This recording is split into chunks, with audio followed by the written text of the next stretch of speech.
бодол дээрээ төвлөрөө тэрийг бүгдийг хянч чаддаггүй. Оюуснаагаа ухаанаа алдчихгүй. Эрхэнд нь орчихгүй тийм. Эрхэнд нь орчихгүй. Гомдол, харуусал юмудаа ингээд тээчих юм бол физик болон энергийн бие байдаг гэж ах зөвхөн физик биеийг эвчлээд байх юм бол нэг тал нь орхигдож байгаа. Зүрх өвдөд, зүрх сэтгэл гэл ингэж холбоо өгөөд хүртэл байгаад байдаг. Ер нь даалт ахмсар юу чаддгийм бэ гэдэг те. Тэрэн дээр би харуулах та.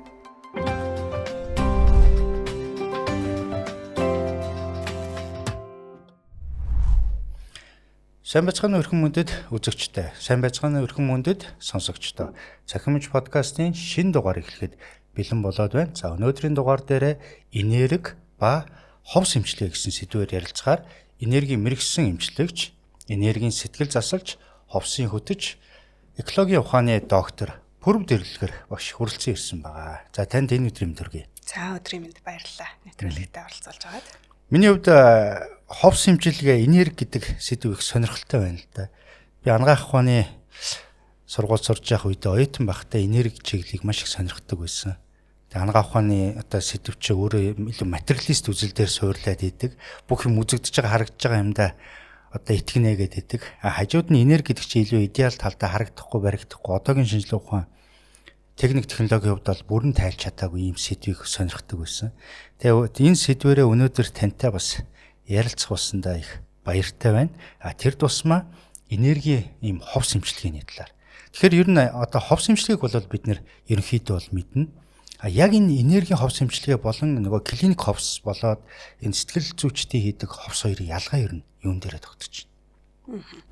За тэгэхээр ерөнхийдөө ховсын эмчилгээ гэдэг маань өөрөө хүний дотоод сэтгэл рүү ухамсарын элд болон даалт төвшингүүд рүү нэвтэрч ордог ийм зорилготой эмчилгээ гэж байгаа тийм. Тэгээ үүнийг бид нар QHHT буюу квантын ховс гэдэг монголоор хэлж байгаа тийм. Интроспектив ховс, дотоод сэтгэлийн ховс, за амьдрал хоорондын ховс гэдэг ч юм уу тийм. Ийм ховсын техникүүдийг ашиглаад энергийн тэр хэрэглээг дунд нь бид нар өөрсдийн сурсан мэдсэн хэрээр нэмээд тэгээд монголчуудаа хүмүүст ингээд түгээгээд явж байна. Тэгэхээр энэ нь энгийн ховс гэдэг ойлголтоос тийм бидний ихэнх хүмүүсийн ойлгоод байдаг энэ зүйлсээс баг зэрэг өөр. Яг гэх юм бол хүмүүс ховс гэж ярихлаар за нэг ховстой шүү гэх. За тийм ер нь ингээд хүн ингээд би мдээгүй байж байгаа тийм хүсээгүй байхдаа хүнд тэр хүнд ингээд ховстуулаад дурлчих вэ гэдэг ч юм уу. Эсвэл би оюуснаагаа ухаанаа алдчих вэ. Эрхэнд нь орчих вэ тийм. Эрхэнд нь орчих вэ. Хүсээгүй зүйлээ хийчих вэ гэдэг тийм айдас хүйдэс гэдэг юм уу? Болгоомжлол хүмүүсийн дунд хөвчлэн байдаг. За дээрэс нь ховсын талаарх ойлголт бидний дунд юм нийтлэг бас зөрүүтэй байгаад байдаг. Ховс гэхээр л бид нар юм нэг хүн тий унт гэж хэлээл унтаал ханаас нь янз бүрийн төсөөлшгүй тийм зүйлс болдог гэж ойлгоод байдаг. Гэтэл яг үнэндээ ховсын үед юу болд юм бэ гэхээр тухайн хүн маань өөрөө ерөөсөө тийм ухаан санаа нь гажуудсан байдалд орохгүй яг юу болж байгааг мэдчихээн тийм ярилцж байгаа бол юу ярилцж байгаа өөрөө бүрэн мэдж байгаа тийм төвшөнд явагддаг ийм ухамсарын төлөв байгаа. Тэгэхээр энерги ховс гэхээр яг энэ ухамсарын төлөвгөө тэглэн шүү дээ тийм. Тэгэхээр бидний ухамсарын төлөв яг анагаах ухааны талаас ярих юм бол тархины цахилгаан бичлэгээр ингээд бичдэг шүү дээ тийм ээ. Сэрүүн байх төлөв альфа бета тийм дельта тета бүрсүүлдэ гамма мама гэл ингээд үздэг тийм. Тэгэхээр яг энэ ухамсарын төлөв саяны хэлдгээр энэ ховс яг ямар төлөвд орохыг энэ ховсын төлөв гэж үзээд байна. Та сая сэрүүн мэдээд ийн гэдэг шүү дээ тийм ээ. За тэгэхээр тэр тархины цахилгаан бичлэгүүдийн үеэр гарч идэг тархины тэр давтамжийн хэлбэрүүдээс яг ховсын үед маань болохоор тета төвшин. За зарим тохиолдолд илүү гүн төвшин те гамма төвшин лөө гаммагийн хөнгөн төвшин лөө эсвэл бетагийн доод төвшингүүд ингэж хамарч ажиллаж байгаа гэсэн үг. Тэгээд энэ дээр маань хүмүүс энэ төвшингүүдийг өдөр тутамдаа л бие сэтгэлээр мэдэрч яадаг тийм унтахын өмнө унтаас ирж байхдаа ч юм уу мэдэрч яадаг л төлөвлөлттэй. Энэ бол бидний ерөөсөө артаас танихгүй юм биш гэсэн үг байхгүй. Гэхдээ энэ дээр хавсын хөтчийн тусламжтайгаар илүү удаан хугацаанд энэ төлөв дээрээ барьж агаад тэр үед тархины тэр мэдрэмжтэй холбоотой дурсамжтай холбоотой тэр хэсгүүдийг илүү төвлөрч ажилуулад нөгөө сэтгэн бодох шүүмжлэн дүгнэх тархиа төр хоош нь тавьдаг юм уу унтраадаг гэх юм шүү дээ тийм. Тархины прекоронта prefrontal cortex гэдэг хэсэг байна шүү дээ. Тархины одоо их тархины хэсгийн үйл ажиллагааг өөрөө ховсын одоо үйлчлүүлэгч өөрөө болон ховсын хөтөч ингээ хамтран одоо үйл ажиллагааг энэ төр хойш нь тавьж агаад илүү мэдрэмжлүүгээ төвлөрч тэндээс илүү мэдээллийг авах. Тэн дээрээ одоо өөр дээр ангаалт хийх юм боломжийг олгодог төлөв байгаа юм. Тэгэхээр сая тета төлөвгээд би нөгөө бяцлаглалын юмнуудыг ингээл уншаад сонирхол яаж яхад бяцлаглалын үед бол бас энэ гүн бяцлагалд орж байгаа үед бол бас энэ тархины одоо долгион бол тета төлөвт шилжиж ядгаа гэдэг. Тэгэхээр яг энэ бяцлагал болоод ховс хоёрын хооронд бас ямар ялгаа юу н байдаг юм бэ? Тэгэхээр бид нар бол бяцлаглалыг ингээд тодорхой хугацаанд тодорхой ингээд тэр тета гэдэг ч юм уу тэр гүн түвшнөдлөө шилжихийн тулд одоо өөртөө дадуулж байгаа хэлбэр шүү дээ. Гэвчиг хүн болгон бас тэрийг ингээд хийгээд ах өдөр тутамдаа дадуулсаар тэрэн дээрээ одоо удаа хугацааг барих ч гэдэг юм уу тийм боломж бас хязгаарлагдмал байдаг. Энэ дээр бас хүн болгоны сонирхол хүсэл сонирхол амьдралын ажил амьдралын боломж гэдэг юм уу энэ зүйлс бас өөр байдаг болохоор энийг хавсын хөтчийн тусламжтайгаар илүү урт хугацаанд цаг 30 минут 2 цаг хүртэл тийм хугацаанд одоо барьж тогтоох боломжийг олгож байгаа л гэсэн үг. Тэгэхээр нөгөө яг за би тэр тета төлөвийг бол бидний одоо юу гэдэг яг унтахад ч гэдэг юм уу яг ингээл яаж яах вэ тэр тархинд бол тэр нэг хэлбэлцэл очиол ингээл очиол тэгэл тэрийг цаашаа гүн ойрлоо ороод зүүдүү үергүй ороод ингээ явчихж байгаа шүү дээ тарих бол бидний урд дээр тэгдэхгүйгээр тэр ингээ байгалийн жамаараа явуулчихж байгаа одоо төлөв байдал гэтэл бид нар тэрийг одоо энэ тохиолдолд тэр давтамж шилжилтийн үеүүдийг нь удирдах болж байна гэсэн. Яг ховсын хөдөж энд нь удирдаад яг тэр хүний тэр төлөв рүү нь одоо ингээд урт хугацаанд гэх юм уу тийм ээ арай нэг зорилготойгоор урт хугацаанд барьж агаад тэгээд тэр цаана байгаа сэтгэлийн гүнд одоо хоримтлагдсан сэдв асуудал одоо юу гэдэг нөгөө бидний хилээд идэг шархлаа сэтгэлийн шарах тараам юу гэдэг тэр бүгднтэй нээж гаргаж агаад ажиллах нь байна. Яг тэгж ойлгох нь зөв. Тэр үед одоо хүн илүү нээлттэй, илүү чөлөөтэй илүү одоо нөгөө далд ухамсарын болон одоо ил ухамсар гэж одоо бидний энэ сэрүүн төлөвт одоо та бүхэн ярилцж байгаа энэ төлөвөө ил ухамсараа гэж нэрлэж юм бол тэр далд ухамсар ил ухамсарын хооронд байгаа хан одоо байхгүй болж ирдэг ийм үеийг л ер нь ховсын төлөв гэдэг юм л та. Тэгэхээр нөгөө тарих судлалынхан бол одоо ингэж үзээд юм л да. Хүн одоо сэрүүн байх төлөвтөө өдөрт бол 60-аас 70 мянган ийм бодол өөрийн ирэхгүй үүсч идэг юм байна. Бидний одоо бодсон бодоогүй өдөртөгдөхгүйгээр. Хамгийн сонирхолтой нь бид нар тэр 60-70 мянган бодол ингээл үүсээд ин шүү гэдгийг бодол дээрээ төвлөрөө тэрийг бүгдийг хянч чаддаггүй. Ингээд бидний ухамсарлаагүй төвшин дээр бодлоод өрнжил байдаг. Тэгээ хамгийн одоо онцгүй гэх юм уу ихэнх нь дандаа сөрөг бодол, сөрөг мэдрэмжүүд тэнд дунд нь явж идэг юм байна гэдэг. Тэгэхээр нэг бяцлагалтай би зүгээр яхад дүүж ойлгож байгаа нь бол бяцлагал гэдэг нь болохоор тэр нэг ухамсарлгүй төвшин ингээл нэг одоо үерийн ус шиг урсчиж байгаа тэр бодол одоо мэдрэмжүүдийг ухамсарлаад одоо сэрэмжтэй болгоо за ийм бодоод байна шүү, ингэж сөрөг юм бодоод байна шүү гэдгийг одоо бид нар бяцлагын төлөвт бол нэг юм барьдаг болоод байна. Тэгвэл ховсын төлөвт яг тэр алдаа гаргаад байгаа зүйлийг ховсын хөтчийн тусламжтайгаар одоо тэр зүйлүүдийг залруулж өгөх гээд байна. Яг үнэ. Тэгэхээр ховсын хөтөж болон ховсын оролцогч өөрөө одоо энэ хоёр хүний хамтын ажиллагааны үр дүнд тэр ил ухамсар болон далд ухамсарын хооронд хааныг төр буулгаж агаад тэнд одоо бидний гүнд мэдхгүй айдасгүй нэг гомдол, шархлаа, трам одоо бие сэтгэлийн өвдөлтүүд энэ бүгд дээр одоо засвар хийж тэндээс одоо өөрийгөө танин мэдэх хамгийн гол нь тэндээс ямар шалтгаантай байсныг олж мэдэх ийм л зүйл юм л та. Тэгэхээр одоо яг сонирхолтой санагдаж байна. Одоо яг энэ одоо жишээл за ингээд тэгвэл энергийн ховс гэдэг зүйлийг хийх нь одоо ямар ач холбогдолтой. Хүнд одоо яг энэ одоо энергийн одоо ховс гэдэг энэ арга техник ховсын хөдөж болоод одоо тэр эмчлүүлж байгаа хүн хоёр одоо хамтраад ингээ хэрэгснээрээ ямар ер нь өөрчлөлтүүд гардаг. За мэдээж биеийн өвдөлтүүд биеийн янз бүрийн одоо зовөр дарамтууд одоо чангарал одоо янз бүрийн хашил гэдэг ч юм уу за маш олон төрлийн өвчнүүд дээр сэтгэл зүйн гаралтай энэ өвчнүүд дээр ажиллах боломжийг олгож байгаа. За тэгээд тэр байтугай сэтгэл зүй рүү орж байгаа өөрийн сөрөг сэтгэлийн хэлбэрүүд бид нарыг зовоогоод байгаа, зовлонтой болгоод байгаа нөгөө л одоо бидний одоо сэтгэлийн хэлбэрүүд дээр ажиллах боломж. Тэгээд хамгийн гол нь үүний одоо хамгийн гол хэлэх гээд байгаа зүйл нь болохоор бид нар энэний шалтгааныг нь олоход л чиглэлдэг юм. Бидний ажил бол гол нь шалтгааныг олох. За тэгэхээр тэр шалтгаан маань хизэнээс хаанаас үүссэн байж болох уу гэдгийг хайж олно гэсэн. Тухайн үнтэйгээ ярилцаад мөн ховсын одоо яг үндсэн сешныхаа үеэр одоо ярилцлага тэр ховсынхаа үеэр хийгээд одоо цаг хугацаануудаас хайж олно гэсэн үг байхгүй. Тэгэхээр бидний энэ хийгээд байгаа ховсын арга техникийн онцлог нь ялангуяа квантын ховс буюу quantum healing hypnosis техник гэдэг энэ ховсын арга техник маань болохоор урд насны амьдрал руу одоо бидний энэ амьдарч байгаа амьдралаас гадна биднэрт одоо урд өмнө амьдарч исэн амьдралын хэлбэрүүд зөндөө байгаа тийм үү. Тэгэхээр тэр амьдралын хэлбэрүүд рүү очиж өөрийн дурсамжийг сэргээгээд тэгээд тэгснээр энэ амьдралд илрээд байгаа энэ нөхцөл байдлууд магадгүй одоо энэ амьдрал юм уу эсвэл урд өмнөх амьдралуудын нөгөө болж өнгөрсөн одоо бэрхшээлтэй үйл явдлууд ч гэх юм уу тэнд тохиолдсон одоо зүйлсээс шалтгаалсан байх юм бол тэрийг хайж олоод тэрэн дээр одоо ойлгож ухаарах магадгүй засвар хийх ч юм уу тийм байдлаар одоо байгаа бэрхшээлээ шийтгэж эхэлдэг л гэсэн үг. За энэ дээр надад бол энэ өмнөд насны одоо тэр мэдрэмж мэдээлэл рүү ордог гэдэг энэ их сонирхолтой. Энийг жоохон одоо байж байгаад би илүү дэлгэрэнгүй асууя гэж бодоод байна. Тэрнээс өмнө та түрүүн тэглээ шүү дээ. Одоо жишээлбэл одоо харшилч гэдэг юм олон дөрлийн одоо ингээ чангарал ингээ энэ юмнуудыг бол эдгэж болтгоо гэдэг.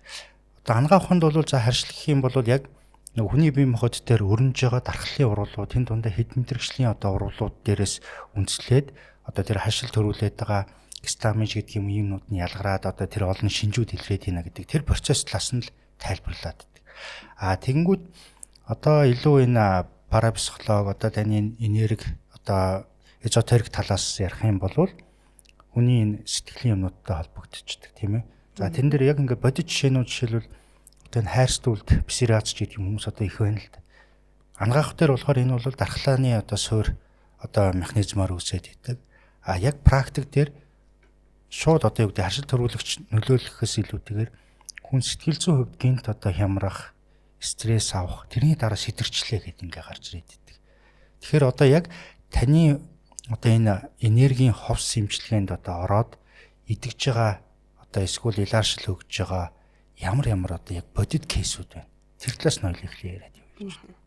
За сая яг нөөрөж хэлдгээр хайрстуулд гэдээ ярьлаа. Хайрстуулдын хувьд болохоор яг миний тохиолдолд бол хайрстуулд дээр сая хэдхэн хоногийн өмнө энергийн эмчилгээнд дээр бол гарсан тохиолдол байна л да. Энергийн эмчилгээ. Ховс биш ээ. Ховсоор биш. Ховсын үед бол бас яг тэрнд хязгаарлагдахгүй энийг болохгүй тэрийг чадахгүй гэсэн одоо юм байхгүй. Ягаад гэх юм бол даалт тухамсар буюу өөрийн нөгөө дээд бие гэдэг юм чинь бүгдийг чадна. Бүгдийг мэднэ хинж байгаа л гэсэн. За тэгэхээр одоо хүний сэтгэл зүйтэй холбогдсноор тий өвчин эмгийг эдгэрэх боломжтой гэдэг. Яг шинжлэх ухааны үүднээсээ бол хүний сэтгэл зүй гэдэг чинь өөрөө мэдрэлийн систем тийм үү. За тэгээд цаашлаад зүрх судасны систем, амьсгалын системтэй холбогдоод заагаад тэгээд нөгөө буцаад мэдрэлийн системтэйгээ ингээд харилцан үйлдэлсний үр дүнд бид нарын бие махбод тайвширдаг, амардаг, эсвэл бол одоо тэн дээр чангарал зангирал нөгөө парасимпат гэсэн мэдрэлийн үйл ажиллагааны тогтолцоо одоо хямардаг байх гэдэг. За ховсын үднээс яриад үзэх юм бол бид нар тэрийг ерөөсөө мэдээллийн одоо урсгал мэдээлэл бид нар өөрсдөө мэдээлэл хадгалагч махбодууд тий бид нар энэ биеийг авч төрсөн ч гэсэн бид нар урд өмнө зөндөө олон амьдралаар амьдарч ирсэн. Тэгээд тэр амьдралуудаас бид нар алийн ч юуг ч мартаагүй эндээ аваад ирсэн. Үйл өөрөж хэрэл явж байгаа. За яг нь тий. Одоо яг тэгж хэлж болно. За тэгэнгүүт тэр олон мартагдаагүй янз бүрийн тохиолдлууд, янз бүрийн үйл дотроос биднэрт одоо өвчин үүсгэх магадгүй сэтгэл зүйн одоо чангарал үүсгэх тийм зүйлс юу болж исэн. Тэрийг би одоо мэдрэмжийнхаа төвшөнд бол мэдээд таниад одоо санаад байдаг. Гэтэл яг юу болсныг амьдрал дээр мартцсан байдаг байхгүй юу? Одоо үйл явдлыг мартчихдаг, мэдрэмжээ бид нар мэдрэмж нь үлдчихдэг. Одоо авч идэг гэсэн үг юм. Тэгэхээр үйл явдлыг бас санахгүй нь шүү дээ, тий. Тэр байтугай өчигдрийн магадгүй жилийн өмнө 10 жилийн өмнө болсон одоо хүнд хэцүү юм болгоныг бид нар өдөр болгондоо санаад явдаг шүү дээ. Яг тэрнтэй адилхан одоо бүр урт хугацааны ямсыг бол бид нар сандгүй л гэсэн. За тэгэхээр аливаа хугацааны өмнөөс ирсэн тэр мэдрэмжээр дамжиж ирсэн мэдээллийг бид нар энэ бие махбод дээрээ одоо илрүүлж зарим тохиолдолд илэрч гараад тэр маань өвчин эмгэг болоод ах тохиолдол байдаг байна. Мэдээж 100% гэж байгаа биш. Гэхдээ тодорхойгоор олон хүмүүст энэ илрээд идэг. Эмнэлгээр яваад идэгсэнгүү. Энэний одоо шалтгааныг мэдэхгүй байна гэдэг хүмүүс зөндөө байдаг шүү дээ та мэдэх баг. Тэгэхээр ийм тохиолдолд ховс эмчилгээ тэрний шалтгааныг олоход чиглүүлдэг л гэсэн үг л дээ. Одоо тэгээд жишээ хэлэхэд бол одоо жишээлх юм бол сая хэсэг хугацааны өмнө одоо бид нар дээр ирсэн одоо туршлага байгаа байхгүй юу? Хүний богино хавирганы тий гидсэн хэсгээр ингээд цээж хэсгээр өвдөд идэв гэж. Тэгээд ямар шалтгаангүй тэрнээр ингээд эмнэлгийн онш байхгүй тий тайлбар байхгүй даа хугацаанд ингээд өвдөд идэг. За тэгэнгүүт тухайн хүн маань хавсаар яаж одоо юу болж мэдсэн гэхлээр 1400-аад оны үед Европт амьдарч байсан өөрийнхөө одоо тэр урт насны нэг амьдрал руу очиод тэнд юу басны харж байна. За тэгээд тэн дээр морин тэргэнд дайруулад одоо цээж хэсгээрээ яг тэр өвдөлт өгдөг хэсгээрээ дайруулад тэгээд одоо нас барсан тийм хүний төв одоо тэнд ил болж байгаа гэсэн үг мэдээлэл ирж байна гэсэн үг. За тэгээд тухайн мэдээллийгээ ойлгоод энд юу болсон бэ гэдгийг ойлгосон тэр цаг мөчөөс эхлээд тэр хүн дээр нөгөө удаан хугацаанд илрээдсэн өвдөлт нь байхгүй болж байгаа жишээ нэ тий. За өөр бас нэг сонирхолтой зүйл гэх юм бол ховсын үеэр эпилепси өвчин дээр бид нар ажиллаад хавсаар ажилласан гэсэн үг. За тэгээд нөгөө эпилепсийн маань шалтгаан нь илэрсэн л дээ. Тухайн хүн маань өөр бас нэг амьдралынхаа үед одоо хүүхдэд бэлгийн одоо өвчрхийлэл гэдэг ийм хүн байсан. Тэгээд тэрэндээ үнэхээр их харамсаж гэмшиж байна гэдгээ одоо цаг дээр мэдэрч байна. Би ийм зүйл буруу хийсэн гэдгээ мэдэрч байна. Тэгээд тухайн хүн маань одоо эрүүл болоод тий нөгөө эмгэг байдал маань ил аршаад одоо хэвийн жирийн ажил амьдрал ингээ хэвийн болоод ажил хийгээд явдаг хүн болсон байх жишээ нь. Сонирхолтой. Одоо яг ингээд бүр өмд насны асуудлууд ярихаар зарим яг атеист гэх юм уу одоо нөгөө эрс үгүйсгдэг ийм идеал талын юмнуудыг ойлгохыг хүсдэггүй эсвэл тийм одоо итгэл үнэмшил хүмүүс яг сонир санагдаж магадгүй. Илүү аль чашны байж болно тийм ээ. Одоо христэнч байна уу, исламч байна уу, одоо бурхны шинтэйч байна уу. Шашнуудад бол өмнө төрлийн асуудлууд яригддаг. Тэрэнд итгэдэг баг. Тийм ээ. Яг миний хувьд бол илүү бас өмнө төрөл болоод энэ одоо би бол дараагийн одоо үргэлжил юмаа гэдэгт бол итгэдэг. Тийм болохоор надад бол их сонирхолтой санагдаад байна л да. Тэгэхээр одоо өнөөдөр үүссэн байгаа тэр эрүүл мэнд болоо сэтгэл зүйн янз янзын одоо төлөв нь ганцхан энэ насны хүүхэд насны тараам биш. Бүр өмнө одоо төрлүүдийн тохиолдож исэн тухайн үедээ хүн төрлийг аваад явж явах үедээ тухайн үедээ одоо сэтгэлд нь үүссэн тэр нэг мэдрэмж өнөөдрийн энэ төрлөлт нь үүссэн явж явах нь байна. Яг үнэ. Тэгэхээр би одоо дараагийн үргэлжлэлийг бас бодчихъя л да. Тэгэхээр өнөөдөр бид нэр энэ амьдралдаа ямар нэгэн гомдол, харуусал юм уу да ингээд тээчих юм бол дараа одоо нэг төрөл аваад явхад дахиад тэр нь яг энэ шиг мэдээллийн зарчмаараа одоо ямар нэгэн өвчин тэ одоо ямар нэгэн зовир болоод үлдчих асуудал байна. Магадгүй. Таны хэлж байгаа яг зөв. Яагаад гэх юм бол тэр эрт хугацааны одоо шийдэгдээгүй шүү дээ тий хамгийн гол нь тухайн үедээ шийдэгдээгүй асуудлууд нь энэ бие дээр энэ цаг мөчид одоо өвчин зовир байдлаар илэрч болж байгаа юм бол магадгүй бидний өнөөдрийн одоо энэ хийж байгаа үйлүүд та түрүүн үлийн үрээ аваа явж байгаа гэж ярьсан тий тэгэхээр яг тэр зарчмаар дараа төрөл рүүгээ магадгүй дараа төрөл бүр бай гэхэд энэ насныхаа одоо үлдсэн энэ хугацаа руу аваад л юм шүү дээ тий. Тэгэхээр яг үйл үүрэхээр мэдээж бид нар ямар нэг байдлаар үйл хийчдэг. Бие болоо сэтгэл хэлээр. Тэгээд тэр нөгөө үүлийн үрээ тарьсан ч гэсэн шалтгаан нөхцөл ирэхээр үйл боловсрно гэдэг байгаа шүү дээ тий. Тэгээд тэр шалтгаан нөхцөл нь хизээ боловсрох вэ гэдэг л асуудал байгаа юм шүү дээ. Нөгөө боловсрох ёстой одоо хугацаа нь одоо болчоо тэн дээр одоо ингээд нэг юм зөвлөрөөд байгаа байж болно. Тэгэх юм бол би тэрийг ойлгоё л гэсэн одоо зарчим яваад байгаа байхгүй юу? Юунаас болсныг би мэдчихье.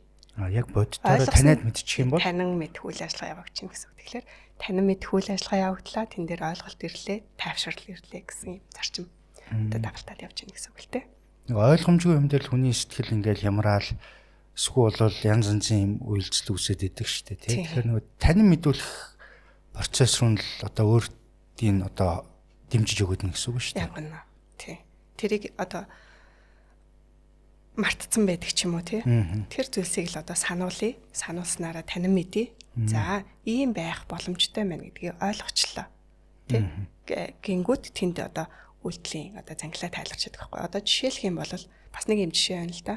Одоо миний их ойрын хүмүүс дээр болсон юм л.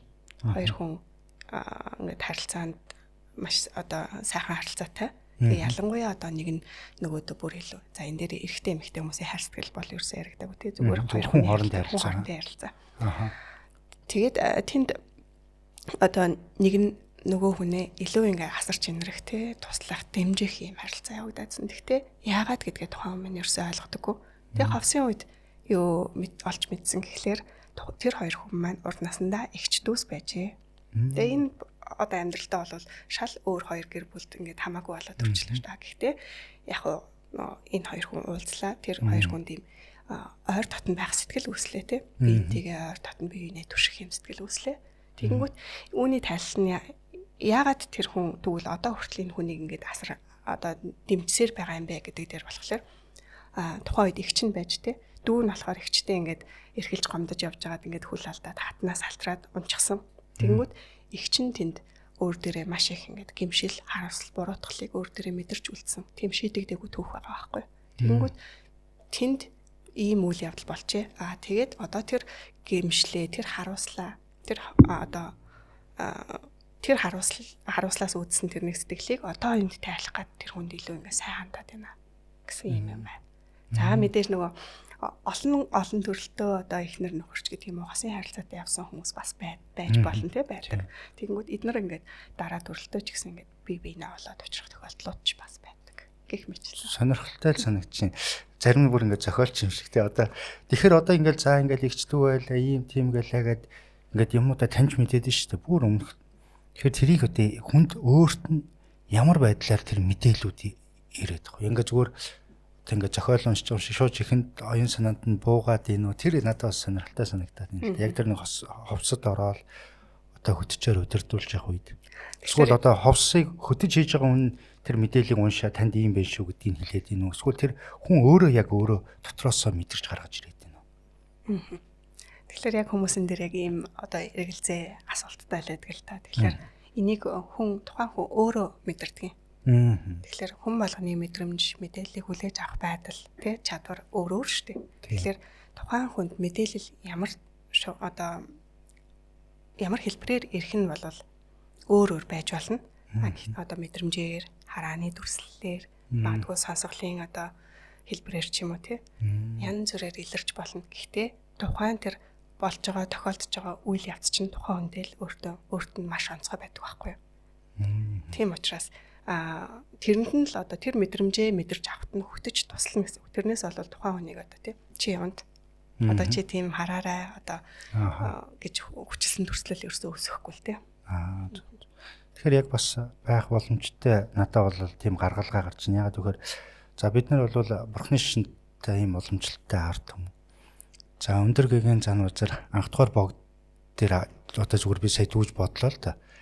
Баг бахтаа л одоо 3 настай байхдаа одоо тарин уншаал, ном тарин уншаал ингээл эхэлж ирсэн. Тэгээд бас анх дугаар богдын өмнөд юм их Жорн Дарнатын одоо хувилгаан дүр юм а гэж тодруулж ирсэн гээл. За тэгэхээр чин тэр хүн одоо өмнө одоо бяцлаглалын төлөөс нь би зүгээр жишээ авч бодлоо. Яг тэр нөгөө тархины оюун санаа тэр төвшинг тийм төвшөнд ингээ байнга дадуулсан болохоор тэр мэдээлэлээ энэ төрөлтөө хүүхэд байхдаа хүртэл тэр нь бууж ирэл тэр мэдээллийг шууд тэр дадуулсан дадал нь буцаагаад одоо тарин номоо унших ч байдаг юм уу. Тиймэр гарсан болоо та гэж би хөвдөө зүгээр тэгж одоо гаргалгаа бодож байна.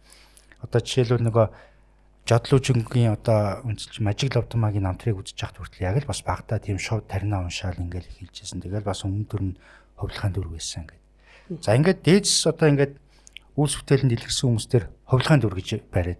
Энгийн одоо эгэл хүмүүс ч гэсэн тэгвэл гинт үүсчээгүүд бас л одоо өмнө төрөл авсан болохоор тэнд бас л яг одоо энэ цагтаа үедээ л бас ирж байгаа бас нэг хувилгаан дүр шүү дээ юм уу тий. Тий хувилгаан дүрлэхгүй одоо хувилгаан гэдэг нь одоо илүү тэр өндөр дээд хүмүүстээр хэлэгдэж байгаа бол бид нар энэ зүгээр үйлс бүтээлэнд илэрсэн хүмүүсийгээ л одоо ингээд илүү тодтогч гаргаж ирээд шүү дээ. Бидний өмнөх төрөлт гэж байгаа бидний дараа төрөлт гэж бас байгаа юм байна гэж үзээд байна л да. Тэгэхээр яг тэднэрлүүл одоо ингэж одоо тэр нэг ийм нарийн одоо холбоос гэх юм уу тархинаар дамжаад тэр тета төлөөр нь дамжаад бүр тэр нөгөө одоо тийн сэтгэл гэдэг байгаа намш сүнс гэдэг байгаа тэнд хадгалагдаад байгаа үеийн үрийн мэдээллүүдийн одоо өөр өөрөөр нь таниулаад тэн дээр одоо залруулах хэрэгтэй юм байвал тэрийг тань мэдхүйн төвшөнд нь залруулчих юм бол энэ нөгөө муу юм боловсрохоос өмнө тэрийг амьрлуулчих юм шүү дээ. Яг үнэ. Тэгэхээр бидний ховс энерги эмчилгээний төвшөнд ингэж яригддаг л да. Хүн ер нь тийм сүнстэй тий. Сүнс гэж хэлэгдэж болох юм ухамсарын шилжиж явдаг хэлбэр байна. Тэгээд тэр хэлбэр маань бидний зүрхний хүрд орчим одоо цэжний голд зүрхэн хүрд гэж байгаа шүү дээ. Зүрхний орчим диск хэлбэрээр ингээ хадгалагдж яадаг. Тэрэн дээр бидний урд өмнөх бүхэл мэдээлэл байдаг л гэж үздэг. Бурхны шиндэж тэгж яригадаад энэ бас манай зүрхний одоо яг цахилгаан бичлэгийг заадаг байсан багш маань хүртэл. Ер нь бол зүрхэнд бол сүнсний хэвтэж юм аа гэдэг талаас нь ч гэсэн тайлбарлаад байна. Тэгэхээр бүх одоо судалж байгаа судлаг одоо аргалууд бол ер нь зүрхэн дээр төвлөрөөд нь шүү дээ тий. Зүрх өвдөд нь зүрх сэтгэл гэл ингэж холбоо өгөөд хүртэл байгаад идэг. Тархины одоо мэдрэлжүүлэлт одоо мэдрэлийн эсүүдээс гадна зүрхэн дээр тийм тусдаа бие даасан мэдрэлийн одоо тийм тусдаа тогтолцоо бас жижиг хэлбэрээр байгаа гэдэг нь батлагдсан шүү дээ тий. Тэгэхээр магадгүй бас тэнд өөр шинжилгээ ухааны өөр тайлбар байж болох юм л да. За ингээд яг энерги ховс дээр бол нэлийн сонирхолтой зарим хүмүүс их гоё эргээр хүлээж авах. Зарим хүмүүс хөөх ямар сони эргэлцэх, тэнэгэлцэх. Ер нь эргэлцэх тэнэгэлцэх чинь нөгөө таны мэдхэн эхлэл гэдэг байгаа шүү дээ. Тийм талаас ч гэсэн хүлээж авах байх гэж бодоод байна. Таны хувьд өөрөө бас яг энэ ховсын эмчилгээ энергийн юутай анх яаж холбогдох болов? Яг бас л мэдээж энэ чи өөрөө ингээд таны мэдж байгаа л өөрийн нэг юм замд орцсон байгаа шүү дээ. Тэглгүй яах вэ? Тийм. Тэр бас таны өөрөө чинь бас яг энэтэй холбогдсон одоо амьдрал гэх юм уу одоо зам мөрийг бас сонирхож байна л да. За тэглгүй яах вэ? Тэгэхээр би 2018 оны үед 18 онд энерги эмчилгээ хийж эхэлсэн. Одоо сургалт одоо юм тамирагдаад тий. За Монголд одоо явж байгаа праник эмчилгээний сургалтын сургалтанд хамрагдаад одоо энерги эмчилгээ гэдэг сонирхолтой байсан. За тэрнээс бүр ч өмнө ер нь нэлээд одоо залуу баг болчраасаа гэх юм уу. Бясалгал гэдэг үгэнд өөрөө их татагддаг байлаа л да. Би тэгтээ бясалгал гэж юу гэдгийг мэдэхгүй, яаж хийдгийг мэдэхгүй. Тэн дээр би өөрөө ямар ч бас үйлдэл хийж байгаагүй. Тэгээд л яг хуу тэнд сургалт явагддаг, энергийн сургалт явагддаг. Тэрэн дээр нь бясалгал хийдгээ гэд хэлчихгүй хүн надаа. Тэгэхээр нь сонирхож очиод л хийж тэнд сургалтанд хамрагдаад. За тэгээд тэнд сургалтанд хамрагдаад зогсоогүй одоо тэгээд тэр тэндээ би өөрөө багшлаад явж байгаа ийм хүн байна. Тэгэхээр 18 оноос хойш энерги эмчилгээтэй ингээд холбогдсон. Энерги эмчилгээ хийгээд явж байхад за энерги эмчилгээ гэдэг маань өөрөө яг л нөө эмчийн та бүхний одоо хийдэг эмчилгээ шиг одоо юм татамжтай тий хүний бие болон сэтгэл дээр гарч байгаа шинж тэмдгүүдтэй ингээд ажиллаад явдаг юм одоо эмчилгээний хэлбэр байж гэнэ. Гэтэл энэ энерги эмчилгээ маань зарим тохиолдолд одоо бүрэн утгаараа үр дүн үзүүлж чадахгүй тий. Зарим тохиолдолд одоо арай цаг хугацааны хувьд удаан байгаад байгаа. Тийм тохиолдлууд байдаг байхгүй юу? За мэдээж тэр чинь хүн болгоноос шалтгаална шүү дээ. Хүн болгоны онцлог өөр өөр. Заавал энергийн эмчилгээг удаан гэсэн юм байхгүй. Гэхдээ зарим тохиолдолд удах шаардлага гардаг. Жишээлбэл би тэр тархины эпилепси өвчин дээр жил 3 сарын эмчилгээ хийгээд өдөр болгон унж татдаг. Тэр өвчин дээр одоо цайг нь алдуулаад 7 хоногт 2 болгосон байна. Тийм. Тэр жишээ одоо яаж шийдэгдсэн бэ? Тэр эпилепсийн жишээ. Тэгээд нөгөө би түрүүний ярьсанчлан нөгөө хүн дээрээ энерги эмчилгээ жил 3 сарын турш хийсэн. Тэгээд унал таталтын хугацаа маань мэдээч энэ дээр ангаахын эмчилгээ бол заашгүй хийгдэнэ. Энерги эмчилгээч бай, ховсын эмчилгээч бай, аль алин дээр нь ангаахын эмчилгээгээ заавал хийгдэнэ. Энэ энерги гэж яригадаад байгаа зүйлс маань дандаа нэмэлтээр хавсарсан байдлаар хийгдэх зүйлс аахгүй юу? Бид нар физик биетэй байдаг тийм ээ. Физик бие дээр маань хийгдээд байгаа эмчилгээ бол ангаахын эмчилгээ байж байна. Гэтэл бидний нөгөө одоо сүүлийн үед их яригддаг болсон энергийн олон давхар биеуд тий. За тэгээ сүнсэн бие дээр маань одоо яг одоо орчин үеийн амгаах бол тэр бүр одоо ажиллаж чадахгүй шүү дээ. Тэгэхээр тэрийг орхигдуулад байдаг байсан дэр нь одоо илүү сонирхож хандсан гэсэн үг байхгүй хувийнхаа зүгээс. За тэгээд жил 3 сарын эмчилгээний дараа нөгөө хүний маань унал таталтын одоо давтамж нь багасаад 7 хоногт нэг заримдаа 2 ингэж ийм болж ирсэн. Тэгээ энэ дээр бид нар ховсын эмчилгээгээ хийгээд тэгээд тэр хүн маань ерөнхийдөө асуудал нь шийдэгдээд ажил төрөл хийгээд урд нь бол ажил хийхгүй ерөнхийдөө байдаг байсан бол ажил хийх чадамжтай болоод ачаал авах боломжтой болж ирсэн л дээ. Одоо бол хэв амьдарч байна гэсэн. Сайхан мэт байна. Тэгэхээр 18 оноос хойш ерөнхийдөө яг энэ одоо зам мөрөөр одоо замлаад ингээ явж байгаа юм байна. Энэ дэр нэрээ 18 онд энергийн эмчилгээнд орсон. 19 оноос тэгээд одоо байж болохын одоо арай хурдан түргэн эмчилгээ юу байна гэдгийг бас өөрийнхөө нөгөө сонирхол танин мэдэх үе. За тэгээ нөгөө өөрийнхөө хувь хүний хөгжлийн одоо шаардлагаар хайж ирлхийлээд тэгээ ховс гэдэг юм маань бас хүмүүст илүү тусалж чадах бас нэгэн юм төрөл хэлбэр байж болох юм байна гэдэг дээр очив. За тэгээд энэ дээрээ quantum healing hypnosis техник буюу одоо Dolores Cannon-ы бий болгосон энэ арга зүй суралцаад за түүнээс хойш одоо дотоод сэтгэлийн хавс тий Aurelia Mecha гэдэг ховсоор эмчлэгчийн тэр арга зүй суралцсан. За дараа нь амьдрал хоорондын амьдрал буюу яг нөгөө жинхэнэ сүнсний амьдрал. Одоо сүнс нэг биеэс нөгөө бие рүү шилжих явцдаа тэр одоо шашинд бол 100 урд гэж яриад байдаг. Тэр 100 урдын амьдралыг хэрхэн туулдаг юм бэ гэдгийг мэдэх зорилготой энэ хавсын техникүүдэд суралцаад явж байна гэсэн үг. Их сонирхолтой санагдаад байна. Тэгээд одоо жишээлбэл 18 оноос яг энэ одоо энерги ховс сүнслэг энэ юутай та амьдралын зам мөр холболоо. Тэрнээс өмнөх одоо пүрэв дэлгэр одоо тэрнээс холбогдсноос хойш өнөөдрийн пүрэв дэлгэр хоёрын хооронд ямар өөрчлөлт бий болсон бол яг таны хувьд бол хувь хүний өөрөө чинь талаас гайхалтай санагдаж яг ингэж асуухаар мэдээж өмнө нь бол би илүү шинжлэх ухаанч ямиг одоо материал талаас нь илүү харах сонирхолтой. Миний одоо экологийн ухааны доктор PhD хамгаалсан байна шүү дээ тийм ээ. Би ч одоо хятад экологийн чиглэлээр суралцаж хамгаалсан байна. Тэгэхээр мэдээж одоо юмс үзэгдлийг танин мэдхүйг одоо барьцтай материалын талаас нь авч үздэг боддог тий бодох ёстой тийм хүн байлаа л да. Тэгээд анх энэ сургалтанд суугаад л бясалгал хийж эхлээд эндээс л миний нөгөө одоо оюун санааны сүнслэг амьдралын гараа эхэлсэн.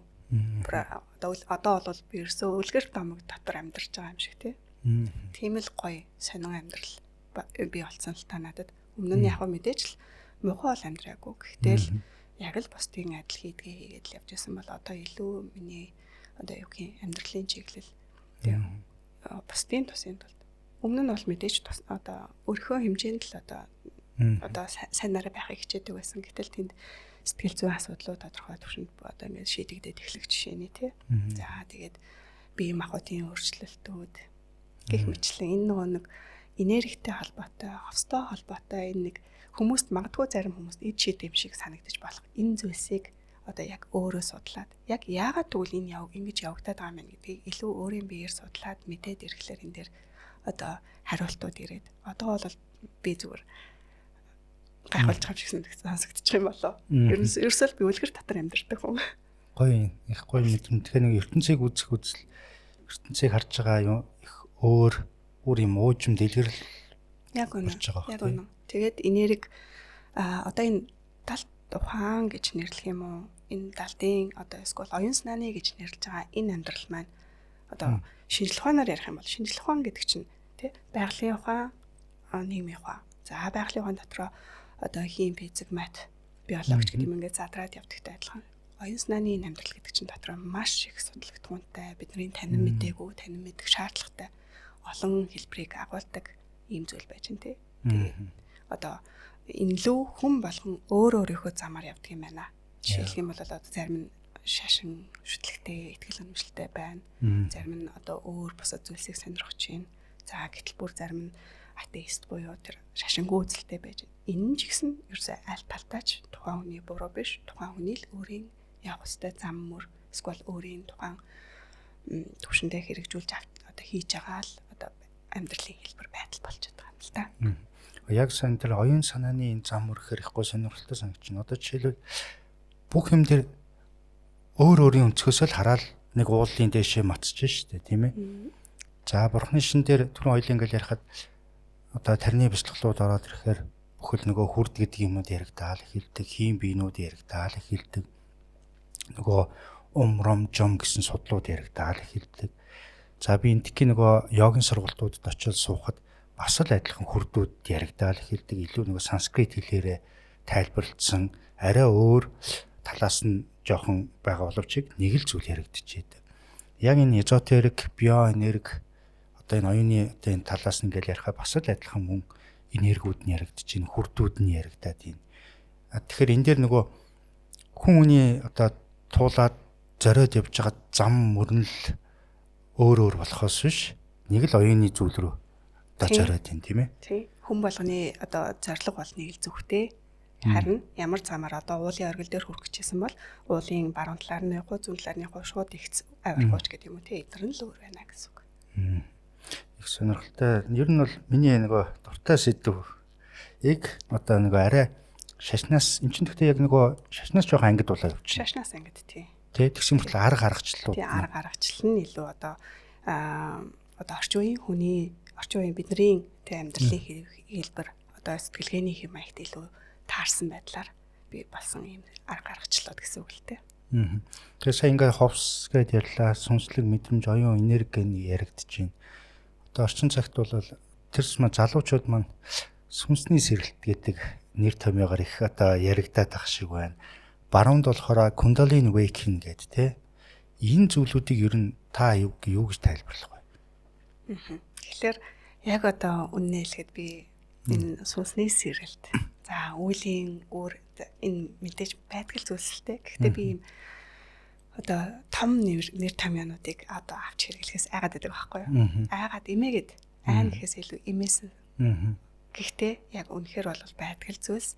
Гэхдээ сүүлийн үед энэ хүмүүсийн дотор залуусын дотор сүнслэг байдал гэдгийг илүү тийм одоо ид шидлэг тий одоо нэг ийм ухамсарын гажуудсан төлөв юм шиг ирж ойлгодог болсон ийм гажуу ойлголтууд бас байгаад байдаг. Гэтэл яг үнэндээ тэр Кундалини сэрэлт, санааны сэрэлт гэдэг бол ерөөсөө л өөрийгөө танин мэдхээс, өөрийнхөө тухайн мөчийн одоо сэтгэлийг танихаас. За тухайн туулж байгаа амьдралын хэсгийг зөв зүйтэй өнцгөөс олж харахаас эхэлж байгаа байхгүй юу. Тэрнээс нэг холын одоо айхтар гаж тий эсвэл бол хүчтэй тасгал хийгээд одоо гинт бий болгодог тийм зүйлс ерөөсөж биш л дээ. Хүмүүс бол ихвчлэн нөгөө амар хялбар зам, хурдан түргэн замыг л илүү хайгаад байдаг тий. Гэтэл оюун санааны замнал маань бол тийм амархан хүрээд ирдэг тий. Оюун санааны хөгжлөө ахиулъя гингөт одоо жилийн дараа агцсан байна гэсэн одоо баталгаа өгж болохоор тийм зүйлэрсэ биш шүү дээ. Энд чинь урт хугацаанд одоо энэ бидний энэ одоо амьдарч байгаа бие маань нэг хувцас гэж үзэх юм бол бидний ингээд удаан хугацаанд хувцас солиод л явдагтай адилхан олон биеүүдийг аваад хөгжиж байгаа явцад бий болдог сүнсний хөгжил аахгүй. Тэгэхээр нөгөөх маань замдаа уналттай, басалттай тийм хөгжил цэцэглэл янз бүрийн юмнуудыг туулна. Энэ маань гэхдээ айжуудаа урт хугацаанд хөгжил болж биднэрт ирэх учиртай.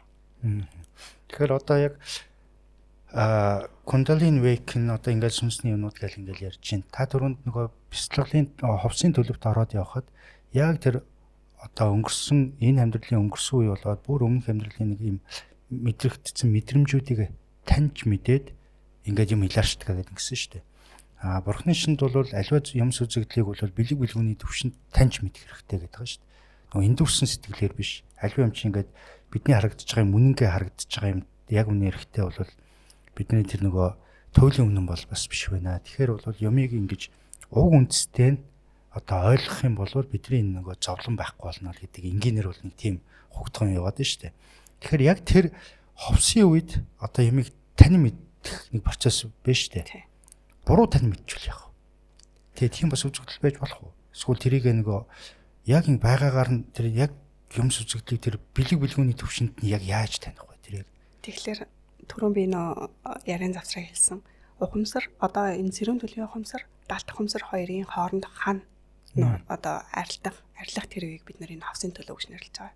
За тэгэхээр энэ дээр нөгөө одоо яг ховсын эмчилгээ авч байгаа хүмүүс маань яг л одоо өөрийнхөө үнэн сэтгэлээр хандах хэрэгтэй юм л та. Бид нар ч гэсэндээ одоо энэ хүмүүст хийж байгаа энэ эмчилгээ уулзалтаа аль болох тухайн хүнийхээ хамгийн дээд сайн сайхны тулд хийхийг л зорддог. Тэгэхээр бидний хооронд бас нэлээд өндөр түвшний ихтгэлцэл бий болдог гэсэн үг байхгүй. Тэр ч утгаараа одоо хүмүүсийн одоо бүр хувийн мэдээллийг те нэр ус албан газар албан тушаал гэдэг ч юм уу нас зүс энэ юмнуудыг маш өндөр нууцалдаг. Би одоо хизээж одоо тэр хүмүүсийг энэ тэгсэн шүү гэж хэлэхгүй л гэсэн үг байхгүй. Өөрсдөө л би ингэсэн гэдэг юм туршилгаа ил гаргаж болно. Тэрнээс болвол бид нээзүгээс тийм одоо тухайн хүнд айдас төрүүлэх тий тухайн хүнийг буруутгах зүйл үүсэхгүй итгэл төрүүлэх ёстой гэсэн үг.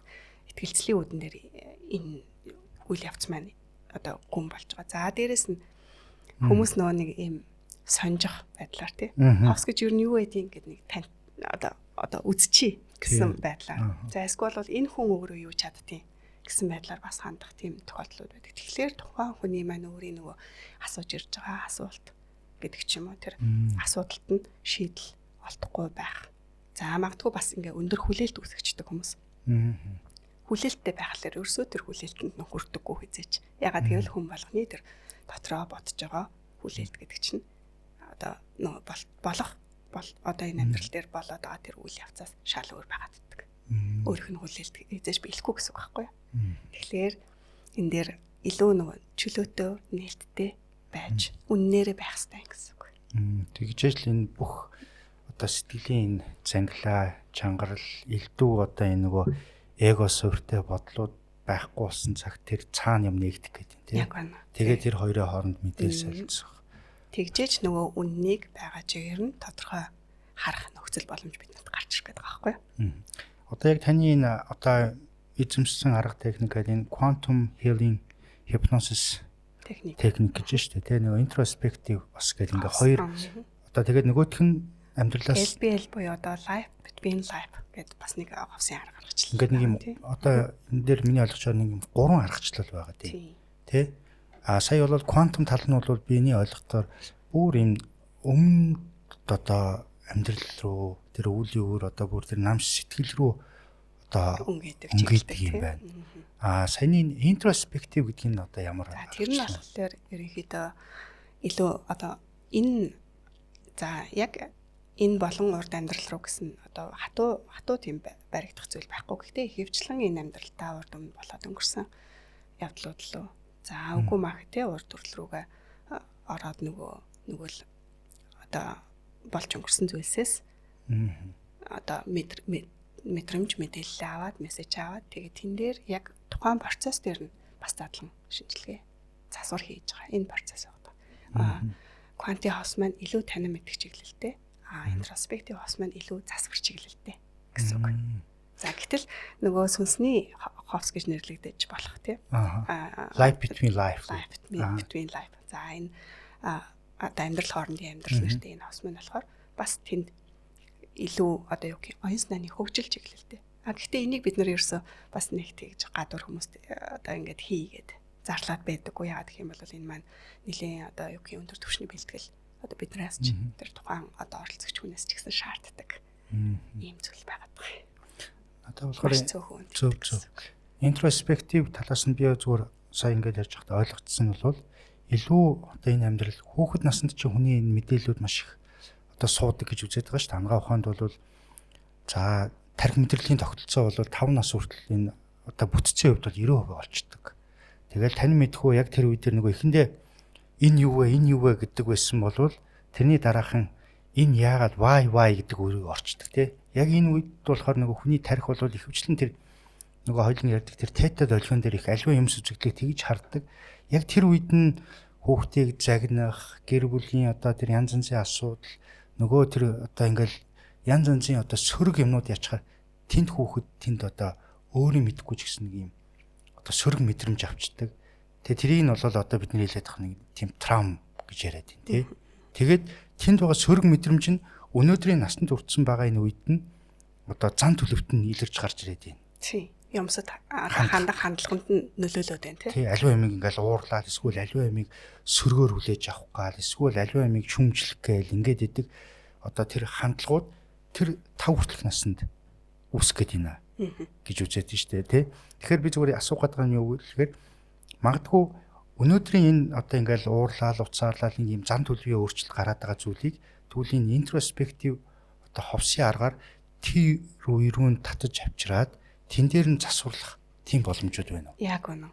Одоо тэнд чинь түрүүн ярьсанчлан те бид нар ер нь ингээд үйл явдлуудыг мартцсан байдаг юм аа. Гэтэл одоо мэдрэмж нь үлдсэн байгаад байдаг те. Бид нар одоо тэр хүүхэд байх үеийн за хүүхэд биш байх үе байтугай тий 5 жилийн өмнөх ч тэр юмнуудаа бас заримдаа тодорхой санахгүй за тодорхой саналаач гэсэн тэн дээр бидний өөрсдийн тэр үйл явдалд хандж байгаа хандлага нь янз бүр байгаад идэх штеп. Гэтэл тэрийг аль болох зөв зүйтэй өнцгөөс олж харах. За тэн дээр мэдээж засвар явуулах. Энэ ямиг интроспектив ховс илүү одоо дотоод сэтгэлийн ховс маань илүү одоо төлхөө хийдэг гэсэн үг.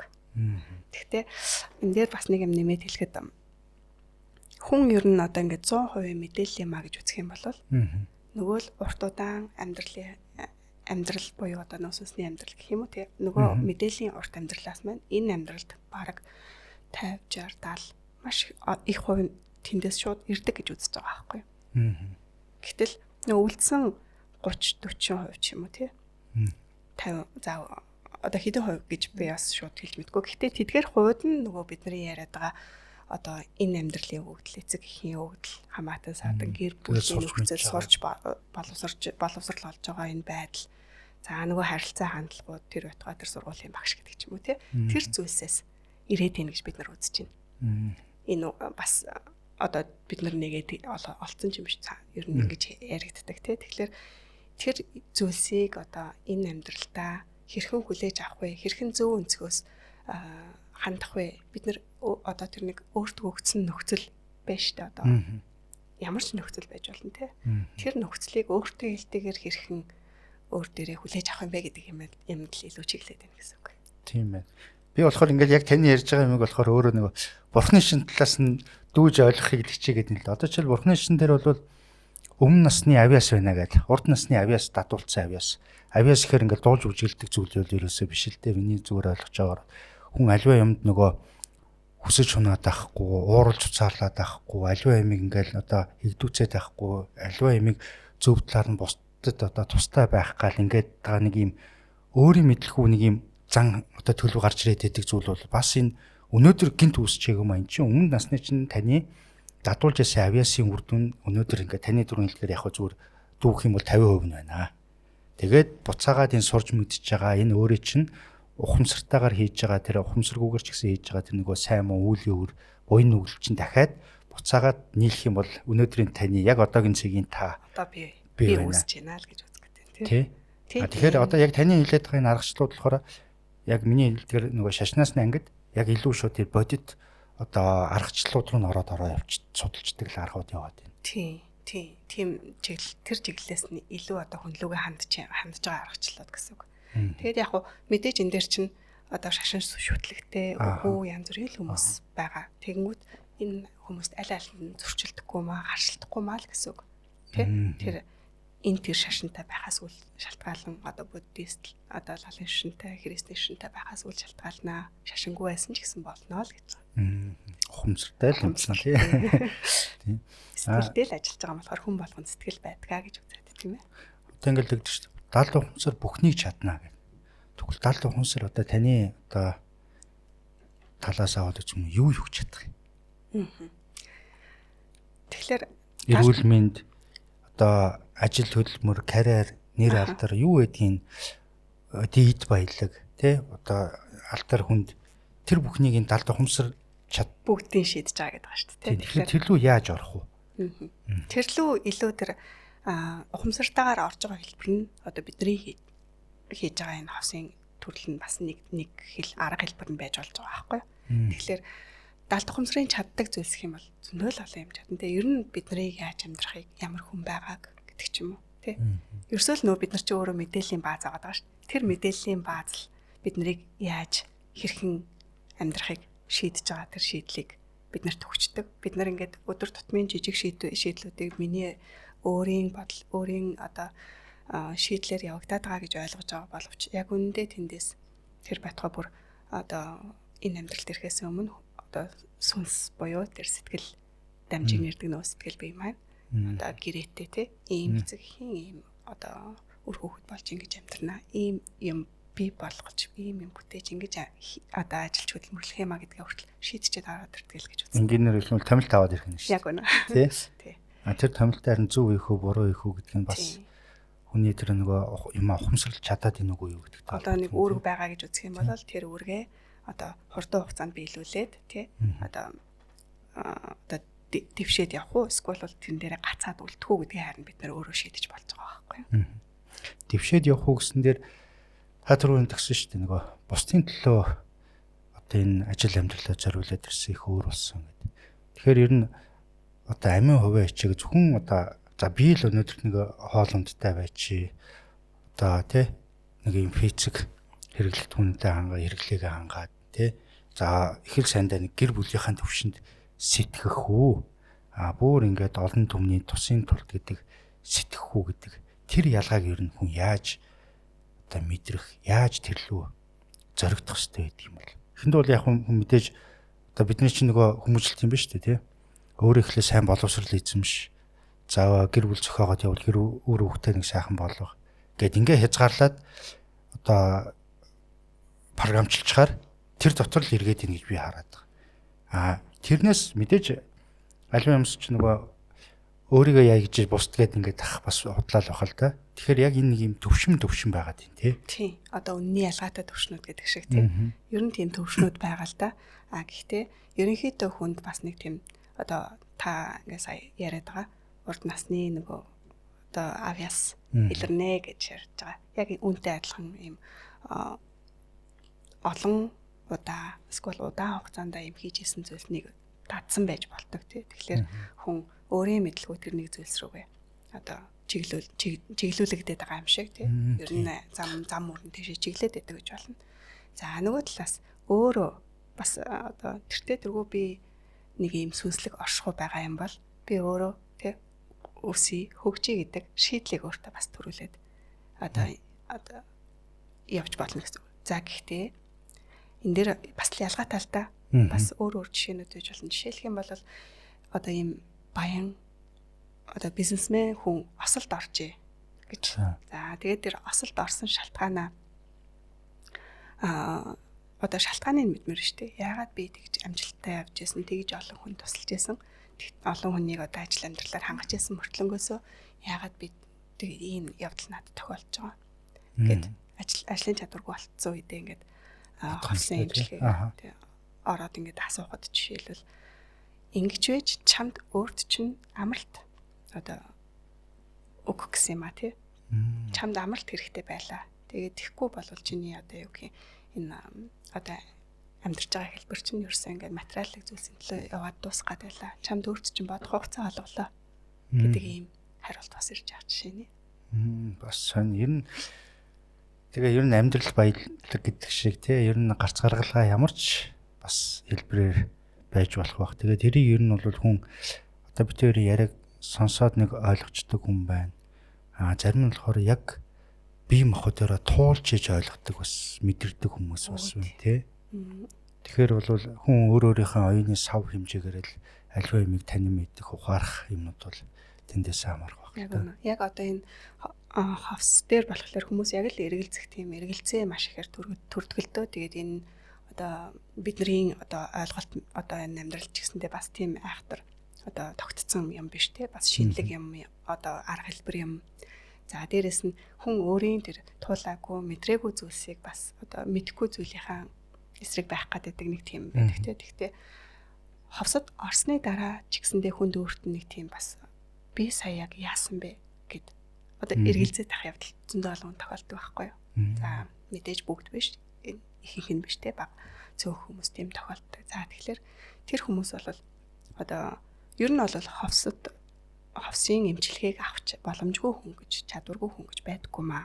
Гол нь тэн дээр өөрийн одоо тий хандлага харж байгаа хараа нөлөөлдөг. За дээрэс нь далд ухамсараас ирж байгаа тэр мэдээлэл хантай байдгийг би ярьчихж байгаа боловч яг үнэндээ тэр чинь бүр ингээд хизээш нэвтэршгүй тийм бат бүх зүйлс биш. Бид нар өдөр тутамдаа л нөгөө одоо юу гэх том их одоо мэдээлэл их сурвалжаасаа ингээд мэдээллийг өгөөл аваад харилцсан хөө хата оршиж байгаа. Тэгэнгүүт тэр мэдээлэл өөрт нь угаасаа заримдаа танил санагдах хэвдэл байдаг байхгүй. Тэгэхээр би энийг би одоо сая нэг л бишээ би орсонгүй ч гэдэг юм уу тий. Тэгээд дээрэс нь өөрийнхөө энэ мэдрэмжүүдийг танд сураагүй байдаг ч гэдэг юм уу. Ийм явдал болдог. Жишээлх юм бол энэ дээр бас нэг юм жишээ байна л да. Манай нэг одоо хавсын эмчилгээнд нэлээд хэд удаа орж исэн хүн байдаг ах байдаг. Тэр одоо ингээд жишээлбэл гэрлээ унтрааж унтч чаддгүй нэг тийм шалтгаанаа л мэдэхгүй байгаадсэн. За тэр мэдээж хавсын үеэр ил болсон. Гэхдээ хэд удаагийн юм оролдлохоор тухайн хүн одоо өөрийгөө тасгалж дадуулж агаад тэгээд олж мэдсэн гэсэн үг. За тэр зөвхөн сонирхолтой байж магадгүй гэдэг кейсийг ярьчих тий. За одоо ингээд баг бахта ээж аав нь ажилдаа яваад ч юм уу тухайн хүүхдээ нэг юм одоо шилэн хаалгатаа өрөөнд үлдээдэг байж л та цаачлаад үлдээчдэг. Тэм цаахтай өрөөнд үлдээчдэг байсан. Тэгсэн чинь тэгээд тухайн нөө жижигхэн хүүхэд байсан болохоор их айдаг байж. Ганцаараа үлдэхээс айдаг байж гэвч тэгээд тэр үед чинь одоо нөө ингээл яхаарахгүй үлддэг байж л дээ. Тэгээд тэр үедээ өөрийгөө нөө хүүхэд юм болохоор юм үлгэрийн зурагтай ном ингээд үзээд цагаа өнгөрөөдөг. Тийм байдаг гэж. Тэгэл тэр номоо их анхаарч үздэг. Гэтэл тэр номны юм хар цагаан өнгөт биш хар цагаан юм зурагтай ном байдаг гэж л дээ. Тэгээд нэг удаа унтаад сэрсэн чинь одоо нэг удаа унтаад сэрсэн чинь тог тасарсан хав харахгүй нөгөөдөг чинь айж одоо сандраад тэгээ нөгөө цонхоо хаглаад хаалга үдэ балбаад нүдэд хажуугийнх нь хүмүүс ирж гаргаж аваад тэгээд тухайд маш их юм айц мэдэрсэн тий. Одоо тэр одоо нөгөө хэлдгээр трама болчихж байгаа байхгүй. Тэгсэн чинь ховсын үед энэ яаж тайлагдсан бэ гэхээр эхлээд ерсэн нөгөө хүмүүс маань ингээд одоо төрслөл мэдээлэл ингээд хүлээж авахтаа дандаа юм зүгээр л хар цагаан хараад байдаг байсан. Тэгээд явандаа нөгөө нэг хар цагаан маань юм одоо юу гэх юм үлгэрийн номтойгоо холбогдоод тэгээд тэр үйл явдлаас үүдээд нөгөө өнгөрсөн дурсамжаа санаад за ийм юмнаас болоод би юм харанхуугаа сайн хайцтай байсан байна гэдгийг мэдснээс хойш амьдралд нь ямар нэг нөгөө харанхуугаа сайн хайц гэдэг байхгүй болоод гэрлээ унтраад унтахад асуудалгүй болсон байх жишээ нь ч юм уу тий. Сайхан жишээ байна. Тэгээ одоо би сая ингэ бодож л дээ. Одоо нэг бид нар ч нөгөө бүүгэлүүлдэг штэ тий. Энэ бас нэг талын ховс мөн үү? Бүүгэлүүлэл унтаад тий. Мөн байж байгаа. Дуу сонсоол тий. Тэгэхээр ер нь энэ хүн одоо ингээл ховс гэхээр нэг юм таны дөрөв ярьж байгаа нөгөө ховсын хөтч гэдэг үг их гоё санагдлаа л та. Ховс чин гэхээр нэг юм хүний толгойг эргүүлээд байгаа шиг тийм ингээд нэг унтгаал тэнгүүтээ нэг юм буруу ойлгогдохоор одоо нэр томьёоч юм шиг. Ялангуяа манайхан ч нэг юм хүнд хууртагдхаас тийм нэг тийм сэрэмжлэх тийм сэтгэлгээ бас биднэрт их байгаад идэм шиг байна л да. Тэгэхээр ховс чин гэхэлэр нэг л өдөр тутамдаа ингээд ийм одоо юу гэх юм арга техникүүдийг хэрэглээл хүн залдаад явдаг юм шиг ингээд ойлгох. Тохиолдолцоо тэр байтугай бидний энэ үзэж байгаа кинонууд дээр тий. Уран сайхныхаа бид нар бодит гэж ойлгочих тий. Тиймэрхүү юмнууд их үзүүлдэг ч юм уу. Тийм байдаг. За. Эсвэл бол тий хос гэхлээр нэг юм одоо савлуур дуучин ашиглаад ерөөсөө ингээд хүнийг ингээд мангар болгодог. Мангар олсон өрний ямар ч одоо өөрөг даалгавар тушаал өгч магадгүй, өөрийнхөө эрхэн дээр оруулж магадгүй тий гэдэг ч юм уу. Ийм болгоомжлол их л байгаад идэг юм шиг санагддаг ш. Тэгээд яг ховсын хөтөж гэдэг нь өөрөө нэгдүгээрт эмчилгээний чиглэлээр тухайн хүний сэтгэл зүйг тий сэтгэл заслын чиглэлээр ажиллаж байна. Сэтгэл зүйтэй ажиллаж байгаа сэтгэл заслч хүн байж байна. За хоёрдугаарт нь болохоор одоо хүн нь гэхээр одоо ер нь бол хүнд илүү ёс зүйтэй хандах ёстой л гэсэн зарчмыг өөртөө баримталдаг гэсэн үг л дээ. Одоо яг энэ энергийн ховсын засал энэ төр ер нь ямар хүмүүс очивол их үр дүнтэй. Одоо нийгэмд ч нөгөө юм сэтгэл түгших хэмгээг их байна. Сэтгэл гутрах хэмгээг их байна. Альва зүйлүүдийн одоо ингээд нэг өөрөө мэдэхгүй ч гэсэн тийм янз янзын траумад их байна. Тэгэхээр одоо яг энийг үзэж байгаа сонсож байгаа хүмүүс за ер нь ийм шинжтэй, ийм хүмүүс явал одоо илүү юм бүхэн та түр яг ингээд ховсд орохд бол зүгээрээ гэдэг жилээ тий. Гэхдээ яг ийм шинжтэй, ийм юм амьдрал юм тохиолдоод байвал илүү энэ аргыг бас сонирхоод үзээрэй гэх. Одоо тийм түрүүн та асууж ирсэн. Ер нь даалт ахмсар юу чаддгийм бэ гэдэг тий. Тэрэн дээр би хариулахдаа юу ч чадаж болно гэдэг. Энэ дээр бид нар өөрсдөө хязгаарлалт тавих хэрэггүй гэсэн. Гэхдээ ерөнхийдөө бидний өөрсдийн одоо юу гэх юм ажиллаад явж байгаа туршлагаас гэх юм уу. За илүү одоо юу гэх юм амьдралын зам мөр, оюун санааны зам мөр одоо зорилгоо тодорхойлгоч гэдэг юм уу. Ийм зүйл дээр QHHT буюу квантын ховс маань илүү туслаад байх боломжтой тий. Гэтэл нөгөө бие сэтгэлийн одоо зовөр гэдэг талаасаа эсвэл нөгөө сэтгэлийн янз бүрийн сөрөг одоо хэлбэрүүд шүү дээ. Эднэр дээр бол илүү нөгөө дотоод сэтгэлийн хос маань тус болох боломжтой байх гаддаг. Тэгээ бид нар өөрсдөө тухайн уулзж байгаа одоо уулзалт хийж байгаа ховсын үйлчлүүлэгчтэй харилцан ярилцж байгаа тодорхой ярилцлага хийгээд тухайн хүнээсээ мэдээлэл аваад ойлголт төрсний дараа аль боломжтой тухайн хүнд илүү хэрэгтэй тэр зүйлийг сонгоод хийгээд хэрэгжүүлээд явцдаг.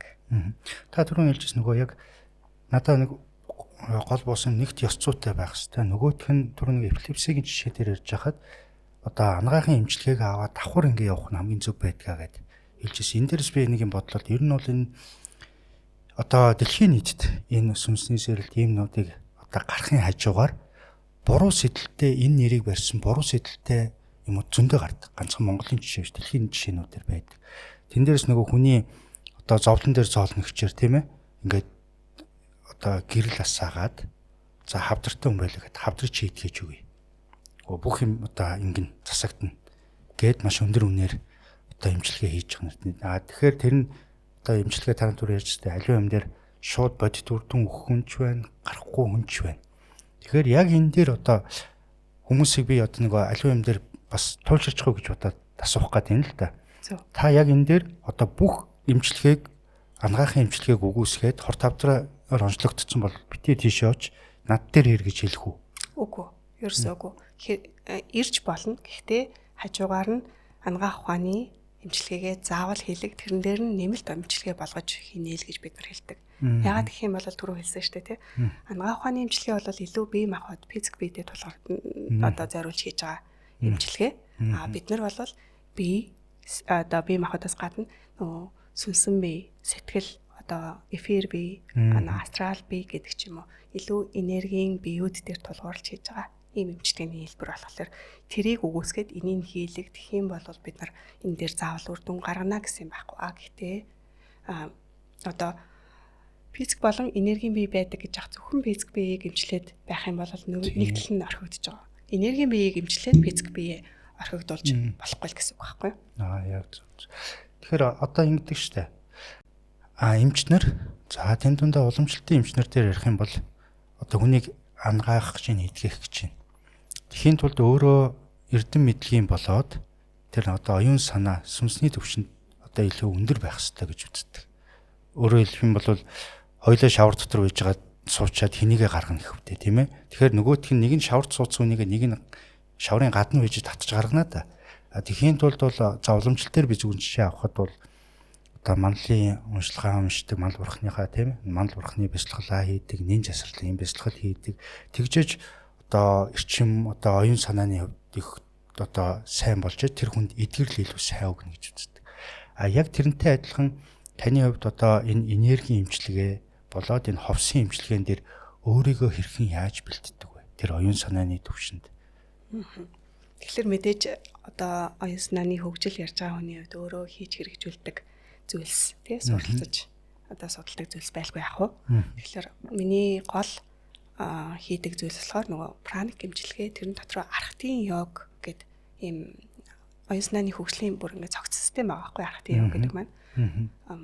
Одоо йогуудын нэгдэл тэгээд одоо сүнс сэтгэлийг хөгжүүлдэг, мэдрэмжийг хөгжүүлдэг ийм одоо систем байдаг. Би үгээрээ хичээлдэг, үгээрээ бясалгадаг гэсэн үг. Тэгэхээр праник эмчилгээ буюу одоо прана эмчилгээ гэж нэрлэе тий. Энэ энергийн эмчилгээ маань одоо ийм боломжийг надад олгосон. Одоо яг хоёлаа жишээлбэл заахаа архтын явахаар илүү цогц level up одоо өндөр төвшний юм болоо явчих واخ гэж би ойлгоод байна. Хоёлаа яг энэ үзэж байгаа сонсож байгаа хүмүүстэй энгийн маягаар одоо дадуулж болохоор тийм одоо бяцлаглалын төрөл заах боломж байна уу? Тэгэхээр прана эмчилгээнд одоо суралцж байгаа ч юм уу ер нь тэр нь суралцаагүй байсан ч гэсэндээ нэг одоо бяцлаглалыг бид нар хүмүүст хийлэгдэг, хийхийг зөвлөдөг ийм бяцлал байгаа. За энэ нь болохоор хос зүрхний бяцлал нэртэй. Хосууд их гэсэн үг. Яг хүмүүс ингэж асуудаг. Тэгэхээр хосууд биш л те.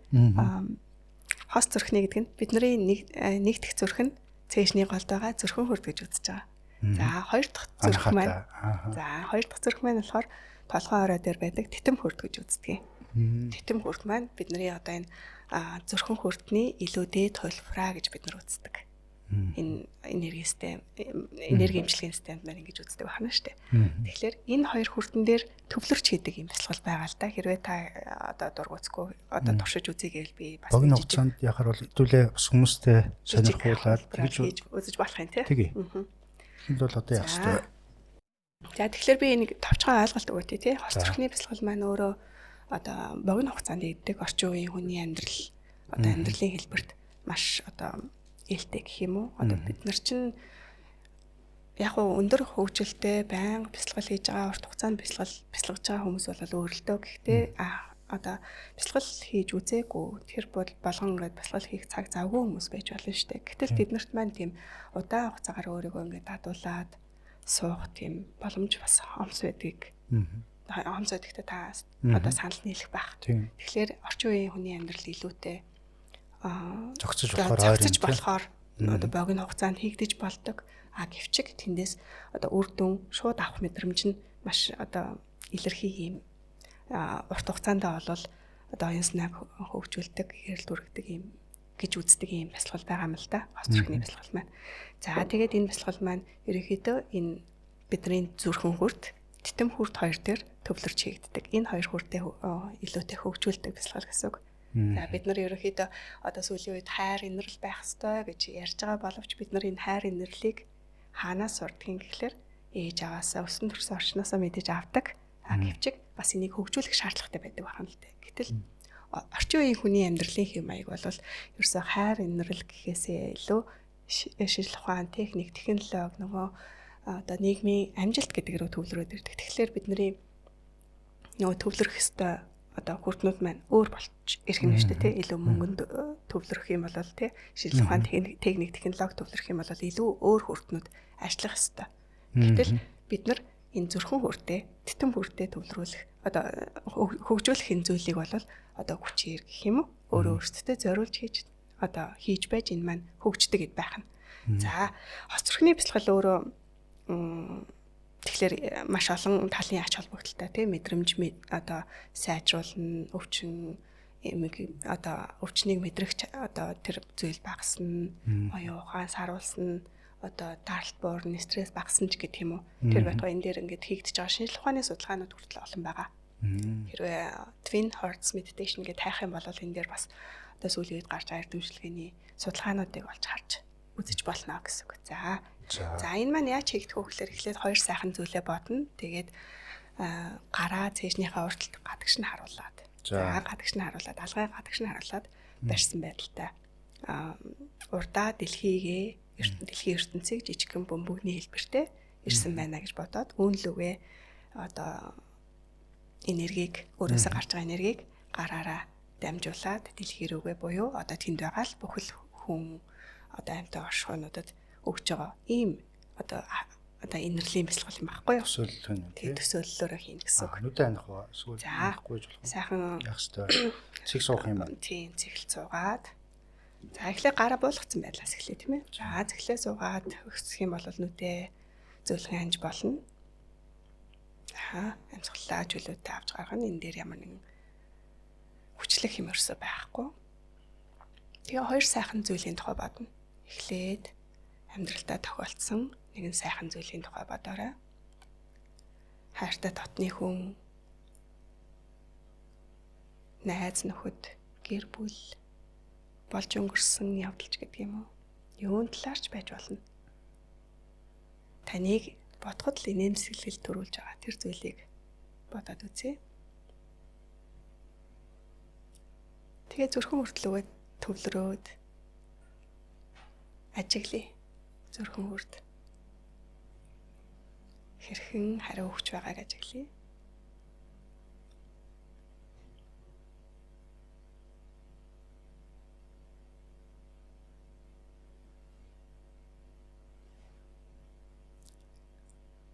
Одоо титэм хүрд буюу толгой хараа дээрээ төвлөрч байгаад дахин нэг сайхан зүйлийг бодъё. Өөрийн амжилт, урамшин баярлаж хөөрч байсан тэр үе ч юм уу. Магадгүй гадаа явж хахад зөрөөд өнгөрөхдөө нэмсгэлсэн тэр нэгэн сайхан царайг бодсон ч болно. Юу ч гэж болно.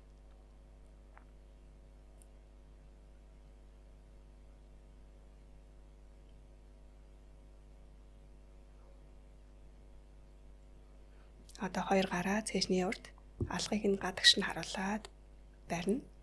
Урдаа дэлхий өөрийн амьдарч буй нэгтлхийгээ төсөөлөн бодъё.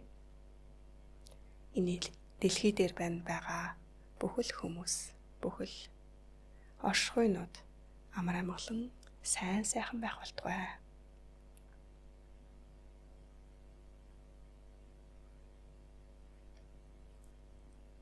Үзэн ядалт байгаа газар хайрыг түгээе.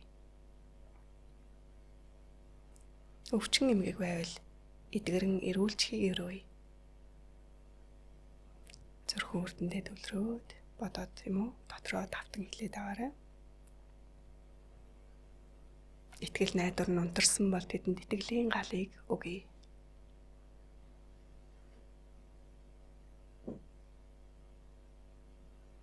Хайр халамжид дутагдсан нэгэнд сайхан үг хэлж гин гэж бодъё. Тусламж хэрэгтэй байгаа хүмүүст гараа сонгож гин гэж бодъё.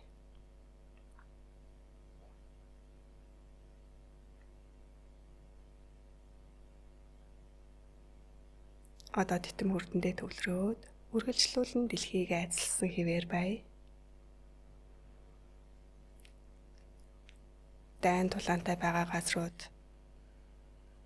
эвлэрэн нэгдэх болтугай. Инх тайван тогтох болтугай. Хүмүүс сайн сайхан үйлсийг зөвхөн бодож тунгаах биш, ярих биш, үйлдэл болгон хийж байна гэж бодоорой.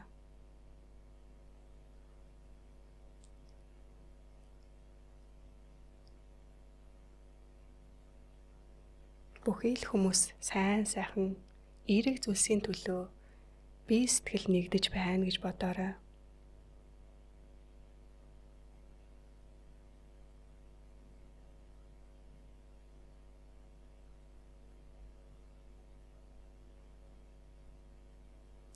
Одоо зүрх болон тэтэм хүрдэндээ зэрэг төвлөрье. Үргэлжлүүлэн гараасаа цацран буй энерги гэрлийг дэлхий рүүгээ өгсөөр л бай. Гэрэл ихтлхийд минь нэвтрэн шингэж байна.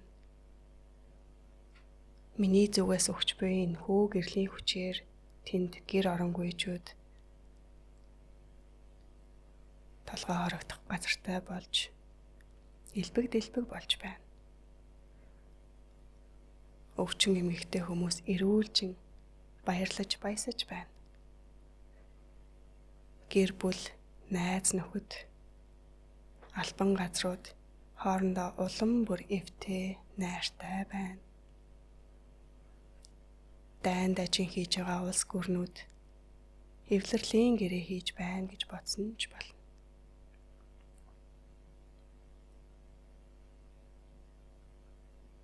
Зүрх болон тэтэм хүрдэндээ төвлөрсөн хэвээр үргэлжлүүлэн ажиллая. Ихтлхийгээ үргэлжлүүлэн ивэ. Одоо хоёр гараа хажуухан буулгаад ом тарныг тавина. Өөрийн дотроо ом тарныг дагаж аяархан унших юм уу? Дотроо бодож болно. Энэ үедээ толгой орой дээрээ хурц цагаан өнгийн гэрлийг төсөөлөөрэй. Хурц цагаан өнгийн гэрэл толгой орой дээр байна. Үнлүү анхаарлаа өгөөд мөн ом тарны хооронд байгаа чимээгүй орон зайн дээр төвлөрье. Ом тарныг дагаад хэлээрэй. Дотроо аяархан хэлье.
үргэлжлүүлээд толгойроо дээр байгаа хурц гэрлийг ажиглан анхаарлаа төвлөрүүлсэн хിവэр бай.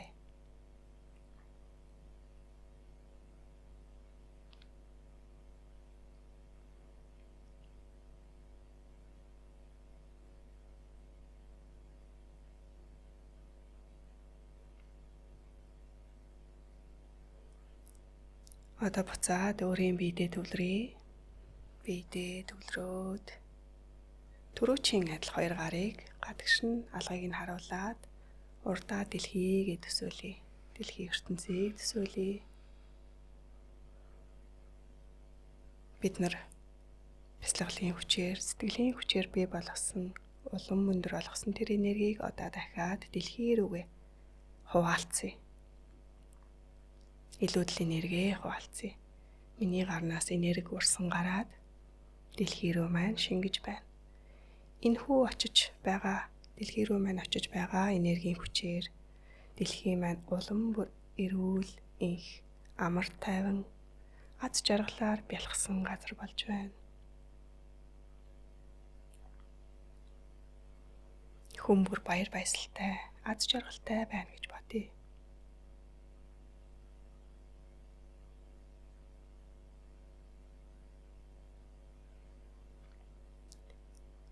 Одоо хоёр хөлийн ул руугаа ахар сүүлний хэсэг рүүгээд илүү төвлөрөөрэй. Бидний биеэс илүүдл энерги маань урсан дэлхий рүү орж байна. Цагаан өнгийн гэрэл дэлхий рүү маань ороод бүр 3-5 метрийн гүн шингээд энэ дэлхий маань илүү эрүүл сайхан, баяр хөөртэй, аз жаргалтай, үзэсгэлэн төгөлдөр болж байна. Энэ дэлхий маань илүү их дэгжин цэцэглэн хөгжиж байна гэж бодъё.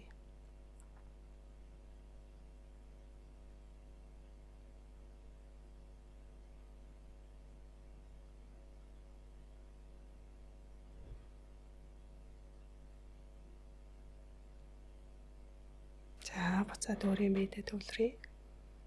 Тэгээ гараа жоохон буулгаад нүдэ нэгэрээ.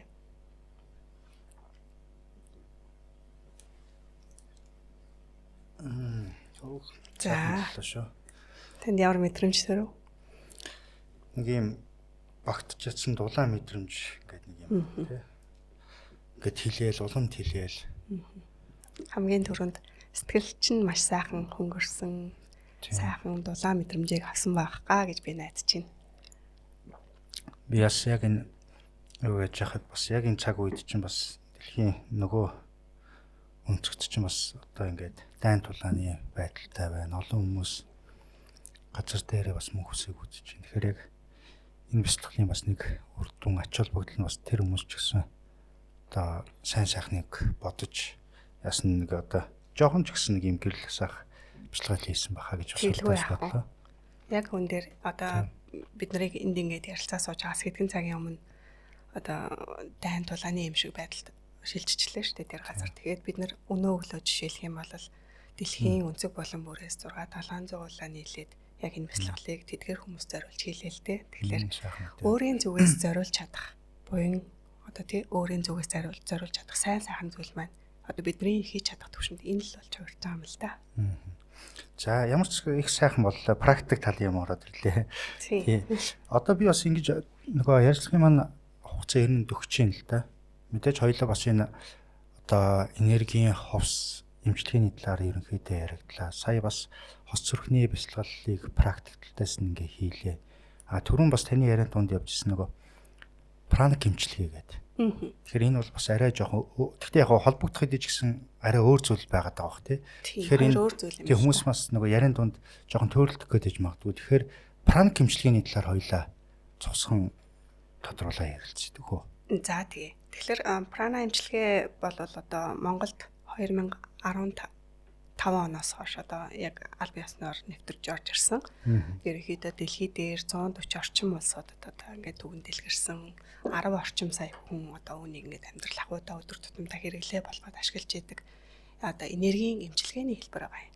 Энергийн эмчилгээний энэ хэлбэр маань болохоор хүний махан биед хүрэлгүйгээр зөвхөн энергийн бие дээр ажилтгаар онцлогтой. Нөгөө л бидний одоо сүүлийн үед маш их яригддаг болсон хүрд гэрлэн бие гэдэг зүйл рүү илүү чиглэдэг гэсэн үг. Тэгэхээр одоо ямар нэгэн багж одоо хэрэгсэл ашиглахгүйгээр онцлогоо хийгээд мэдрэмжээрээ онцлогоо хийгээд одоо хүртнүүд нь тэнцвэртэй байна уугүй юу? За өөр энэ дээр ямар нэгэн анхаарах зүйл байна уугүй юу гэдгийг мэдэрч онцлоод энийг болохоор бодит уулзалтаар хийсэн ч болно, зайнаас хийсэн ч болно. Тэгээд энэ онцлсан зүйл дээрээ тулгуурлаад хүний нөгөө гэрлэн бие дээр эмчилгээ хийдэг. Ийм одоо урлаг арга ухаан байгаа юм. Одоо оюутан багт руу хэлж анхаарч нөгөө биоэнерги сонирхдаг байсан гэдэг. Тэгэхээр бас нөгөө нотлогдсон гэх юм зүйлүүдээр ингээ ярьж байхад бол хүний бие махбодод одоо ч зааж шилбэл илгэний өвчлөлч гэдэг юм уу. Одоо бүтцсэн хувьд олоод материажаад гарч ирэхээс өмнө эхлээд тэр энергийн биеийн төвшөнд аура гэрлэн бүрхүүлийн төвшөнд гэмтлүүд өгч эхэлж байдаг. Үйл ажиллагаа нь алдагдж байдаг гэдэг ийм одоо онлын юмнуудыг бол би судалж лээсэн л та тухайн үед. Тэгээд тэр нь бол мэдээж хүний түрүүн хэлжээс нөгөө сэтгэл зүй юмнуудтай холбогдохоос гадна бас уламжлалын ухаан одоо бодийн амьд ч гэсэн хэлээд ш нь нөгөө адын хорлолууд гэж тийм ээ. Одоо хий биетэй хийцгэлэн дүртэй нөхдүүд ч гэсэн бас бидний нэрчмийг сороод тэрийг гимтээгээд тэрийг өөрөө засч чадахгүйгаасаа болоо сэтгэл нь ямардаг, хий хөдөлдөг гэд ярих юм бол олон зүйлүүд байдаг. Тэгэхээр яг энэ дээр эмчилгээ хийгдэнэ гэж ойлгох уу? Тий. Одоо эмчилгээний манай хамар бүрээ бас нэлээ одоо өндөр тий. Гэрлэн бие гэж ярьж байгаа боловч гэрлэн бие маань одоо бидний одоо нөгөө ихвчлэн төсөөлтөг шиг энүүхийн энд байж байгаа зүйл биш л те. Бидний сэтгэл мэдрэмж бүх зүйлийг хамарч байгаа гэсэн. Тэгэхээр бид нар прана эмчилгээний одоо хашны аксив шатны за сэтгэл заслын болрын эмчилгээ гэр орон байр ажлын байрны хамгаалалт гэх мэтлийн юм төвшин юм сургалтууд одоо зохион байгуулад одоо тэрэндээ бас өөртөө суралцаад хийгээд явдгаа гэсэн үг.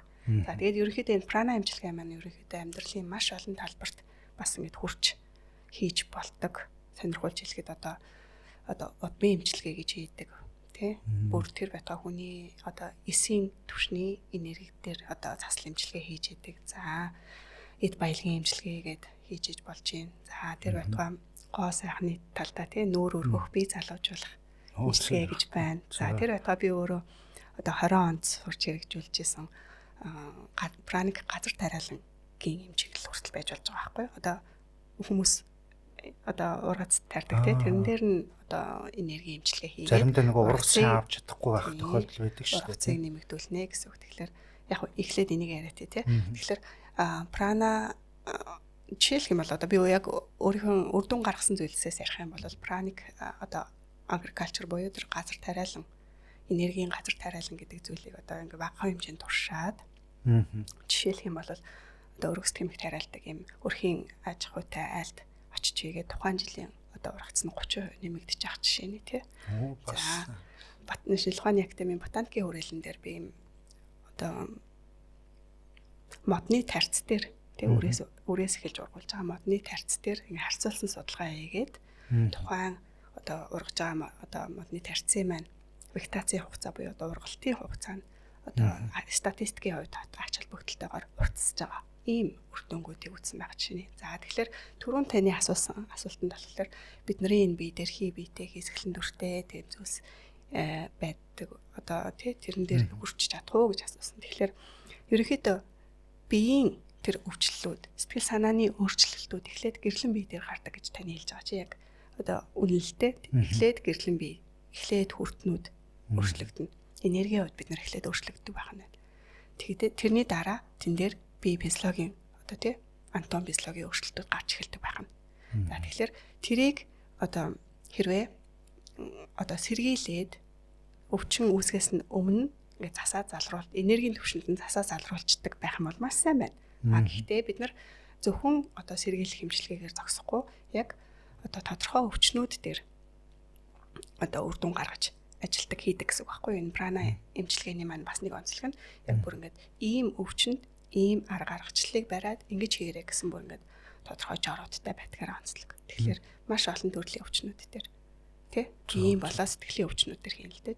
Одоо хамгийн наад зах нь одоо хүн одоо толгой өвдөх, нойргүй өвдөх, шүд өвдөх, энэ тэнд одоо түлэгдэх.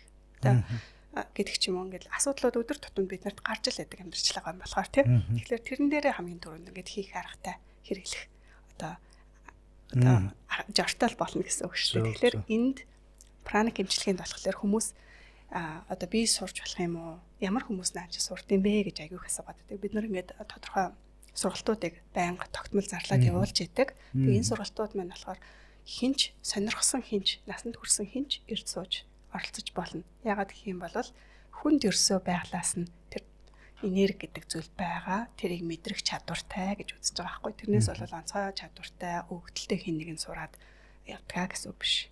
Хүн болгонд энэ чадвар нь амгаах чадвар байдгаа гэж үздэг. Яг таны одоо ч яг энэ праник эмчилгээ хийсэн түрүүнийх шиг одоо нэг одоо ургацсан юмуд нь болцсон сайжраад ургац зураалт нь ингээ 30% нэмэгдсэн гэдэг шиг яг эмчилгээн дээр тань тохиолдсон эрэг тийм кейсүүдээс одоо цогцхон дуртаад явуул. Тайлгүй яг уу сэтгэл одоо би чинь энергийн сэтгэл засалч гэдэг маань одоо энэ нүүр системийнхаа дагуул авж байгаа одоо эмчийн одоо хоол эзэнчтэй төстэй тийм одоо батламж юм л та. Тэгэхээр энийг хийж хэрэгжүүлэхийн тулд мэдээж ингээд тодорхой үр дүнгуудыг гаргаа шалгуулад батлуулад тийм одоо ийм зүйлийг авдгаа гэсэн үг. Тэгэхээр одоо сэтгэл заслын чиглэлээр жишээлх юм бол одоо нойргуудл, гутрал, тодорхой төвшний нөгөө донтолтын хэлбэрүүд тий гэх мэтчлэн ер нь сэтгэл дээр гарч болдог өөрчлөлтүүдээр бүгдэн дээр нь ажиллах боломжтой болоо.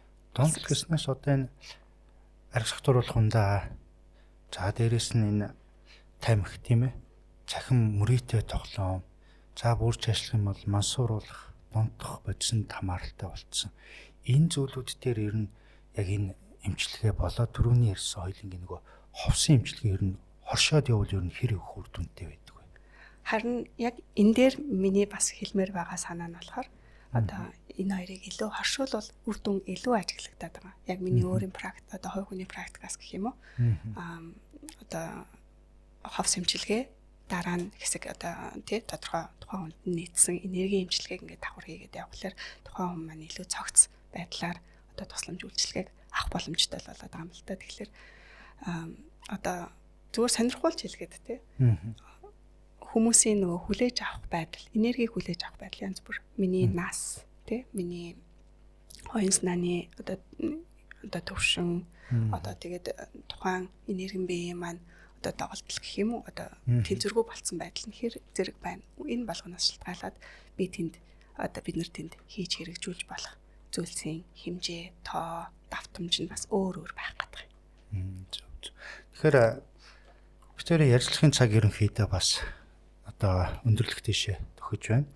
Тэгээ миний магадгүй асууж амжаагүй таны бас энэ зүйлүүдийг олон түмэнд хэлчихье даа гэсэн ийм бодол сандаг юм байдаг бол төгсгөлийн нормыг бас танд нээлттэй үлдээж байна. За тэгэхээр хүмүүс одоо сүүлийн үед янз бүрээр л ярьдаг болсон. Одоо бомбын ерөн жилжлээ. Хүмүүс илүү оюун санааны төвшөнд одоо байх ёстой. Тэгээ энэ лүү анхаарах ёстой. Одоо ерөн цаг нь ирж ээж гэдэг юм уу. Энтэй холбоотойгоор үнэхээр л одоо хүмүүс өөрсдийн одоо явж болох, хийж хэрэгжүүлж болох их л олон зүйлийг хийж байна. Тэгэхээр хүн болгонд энэ одоо сонирхож байгаа энэ одоо эрэлхийлж байгаа энэ замуудаа битгий орхиороо илүү одоо өргөн хүрээний зүйлсийг хийж хэрэгжүүлээрээ монголчуудаа дэлхийд дахинд одоо тус болох тэр зүйлсийг хүн болгоныг л одоо чадахын хэрээрээ нэмэр тий тусаа оруулдаг тийм хүмүүс болоосай гэж бодож байгаа. Тэгээ тэрнийхээ одоо хүрээнд ч гэсэндээ ингээд энерги эмчилгээ заадаг тий ховсын эмчилгээ хийдэг ийм одоо зүйлд суралцаад хөгжөөд явж байна. Тэгээд энэ зүйлс одоо Монгол оронд маань түгэн дэлгэрээд илүү оюун санааны хөгжил өндөр ийм одоо дээд тий сайхан сэтгэлтэй ийм хүмүүс бид нар бүгдээрээ байгаасай гэж бодож байгаа хэлээ да. Тэгээд энэ болгоныг бас танд өгсөн ёрой. Стэх баярлалаа. Тэгээд бас таны энэ хийж байгаа буйны замөр одоо улам ихээр дэлгэрэн батчихын ерөөлийг өргөж байна. За баярлалаа. Сахимж подкастын одоо энерги ховсын эмчилгээ гэсэн сэдвээр ярилцсан дугаар энд хүрээд өндөрлж байна. Дараагийн дугаар хүртлээр түр баяртай.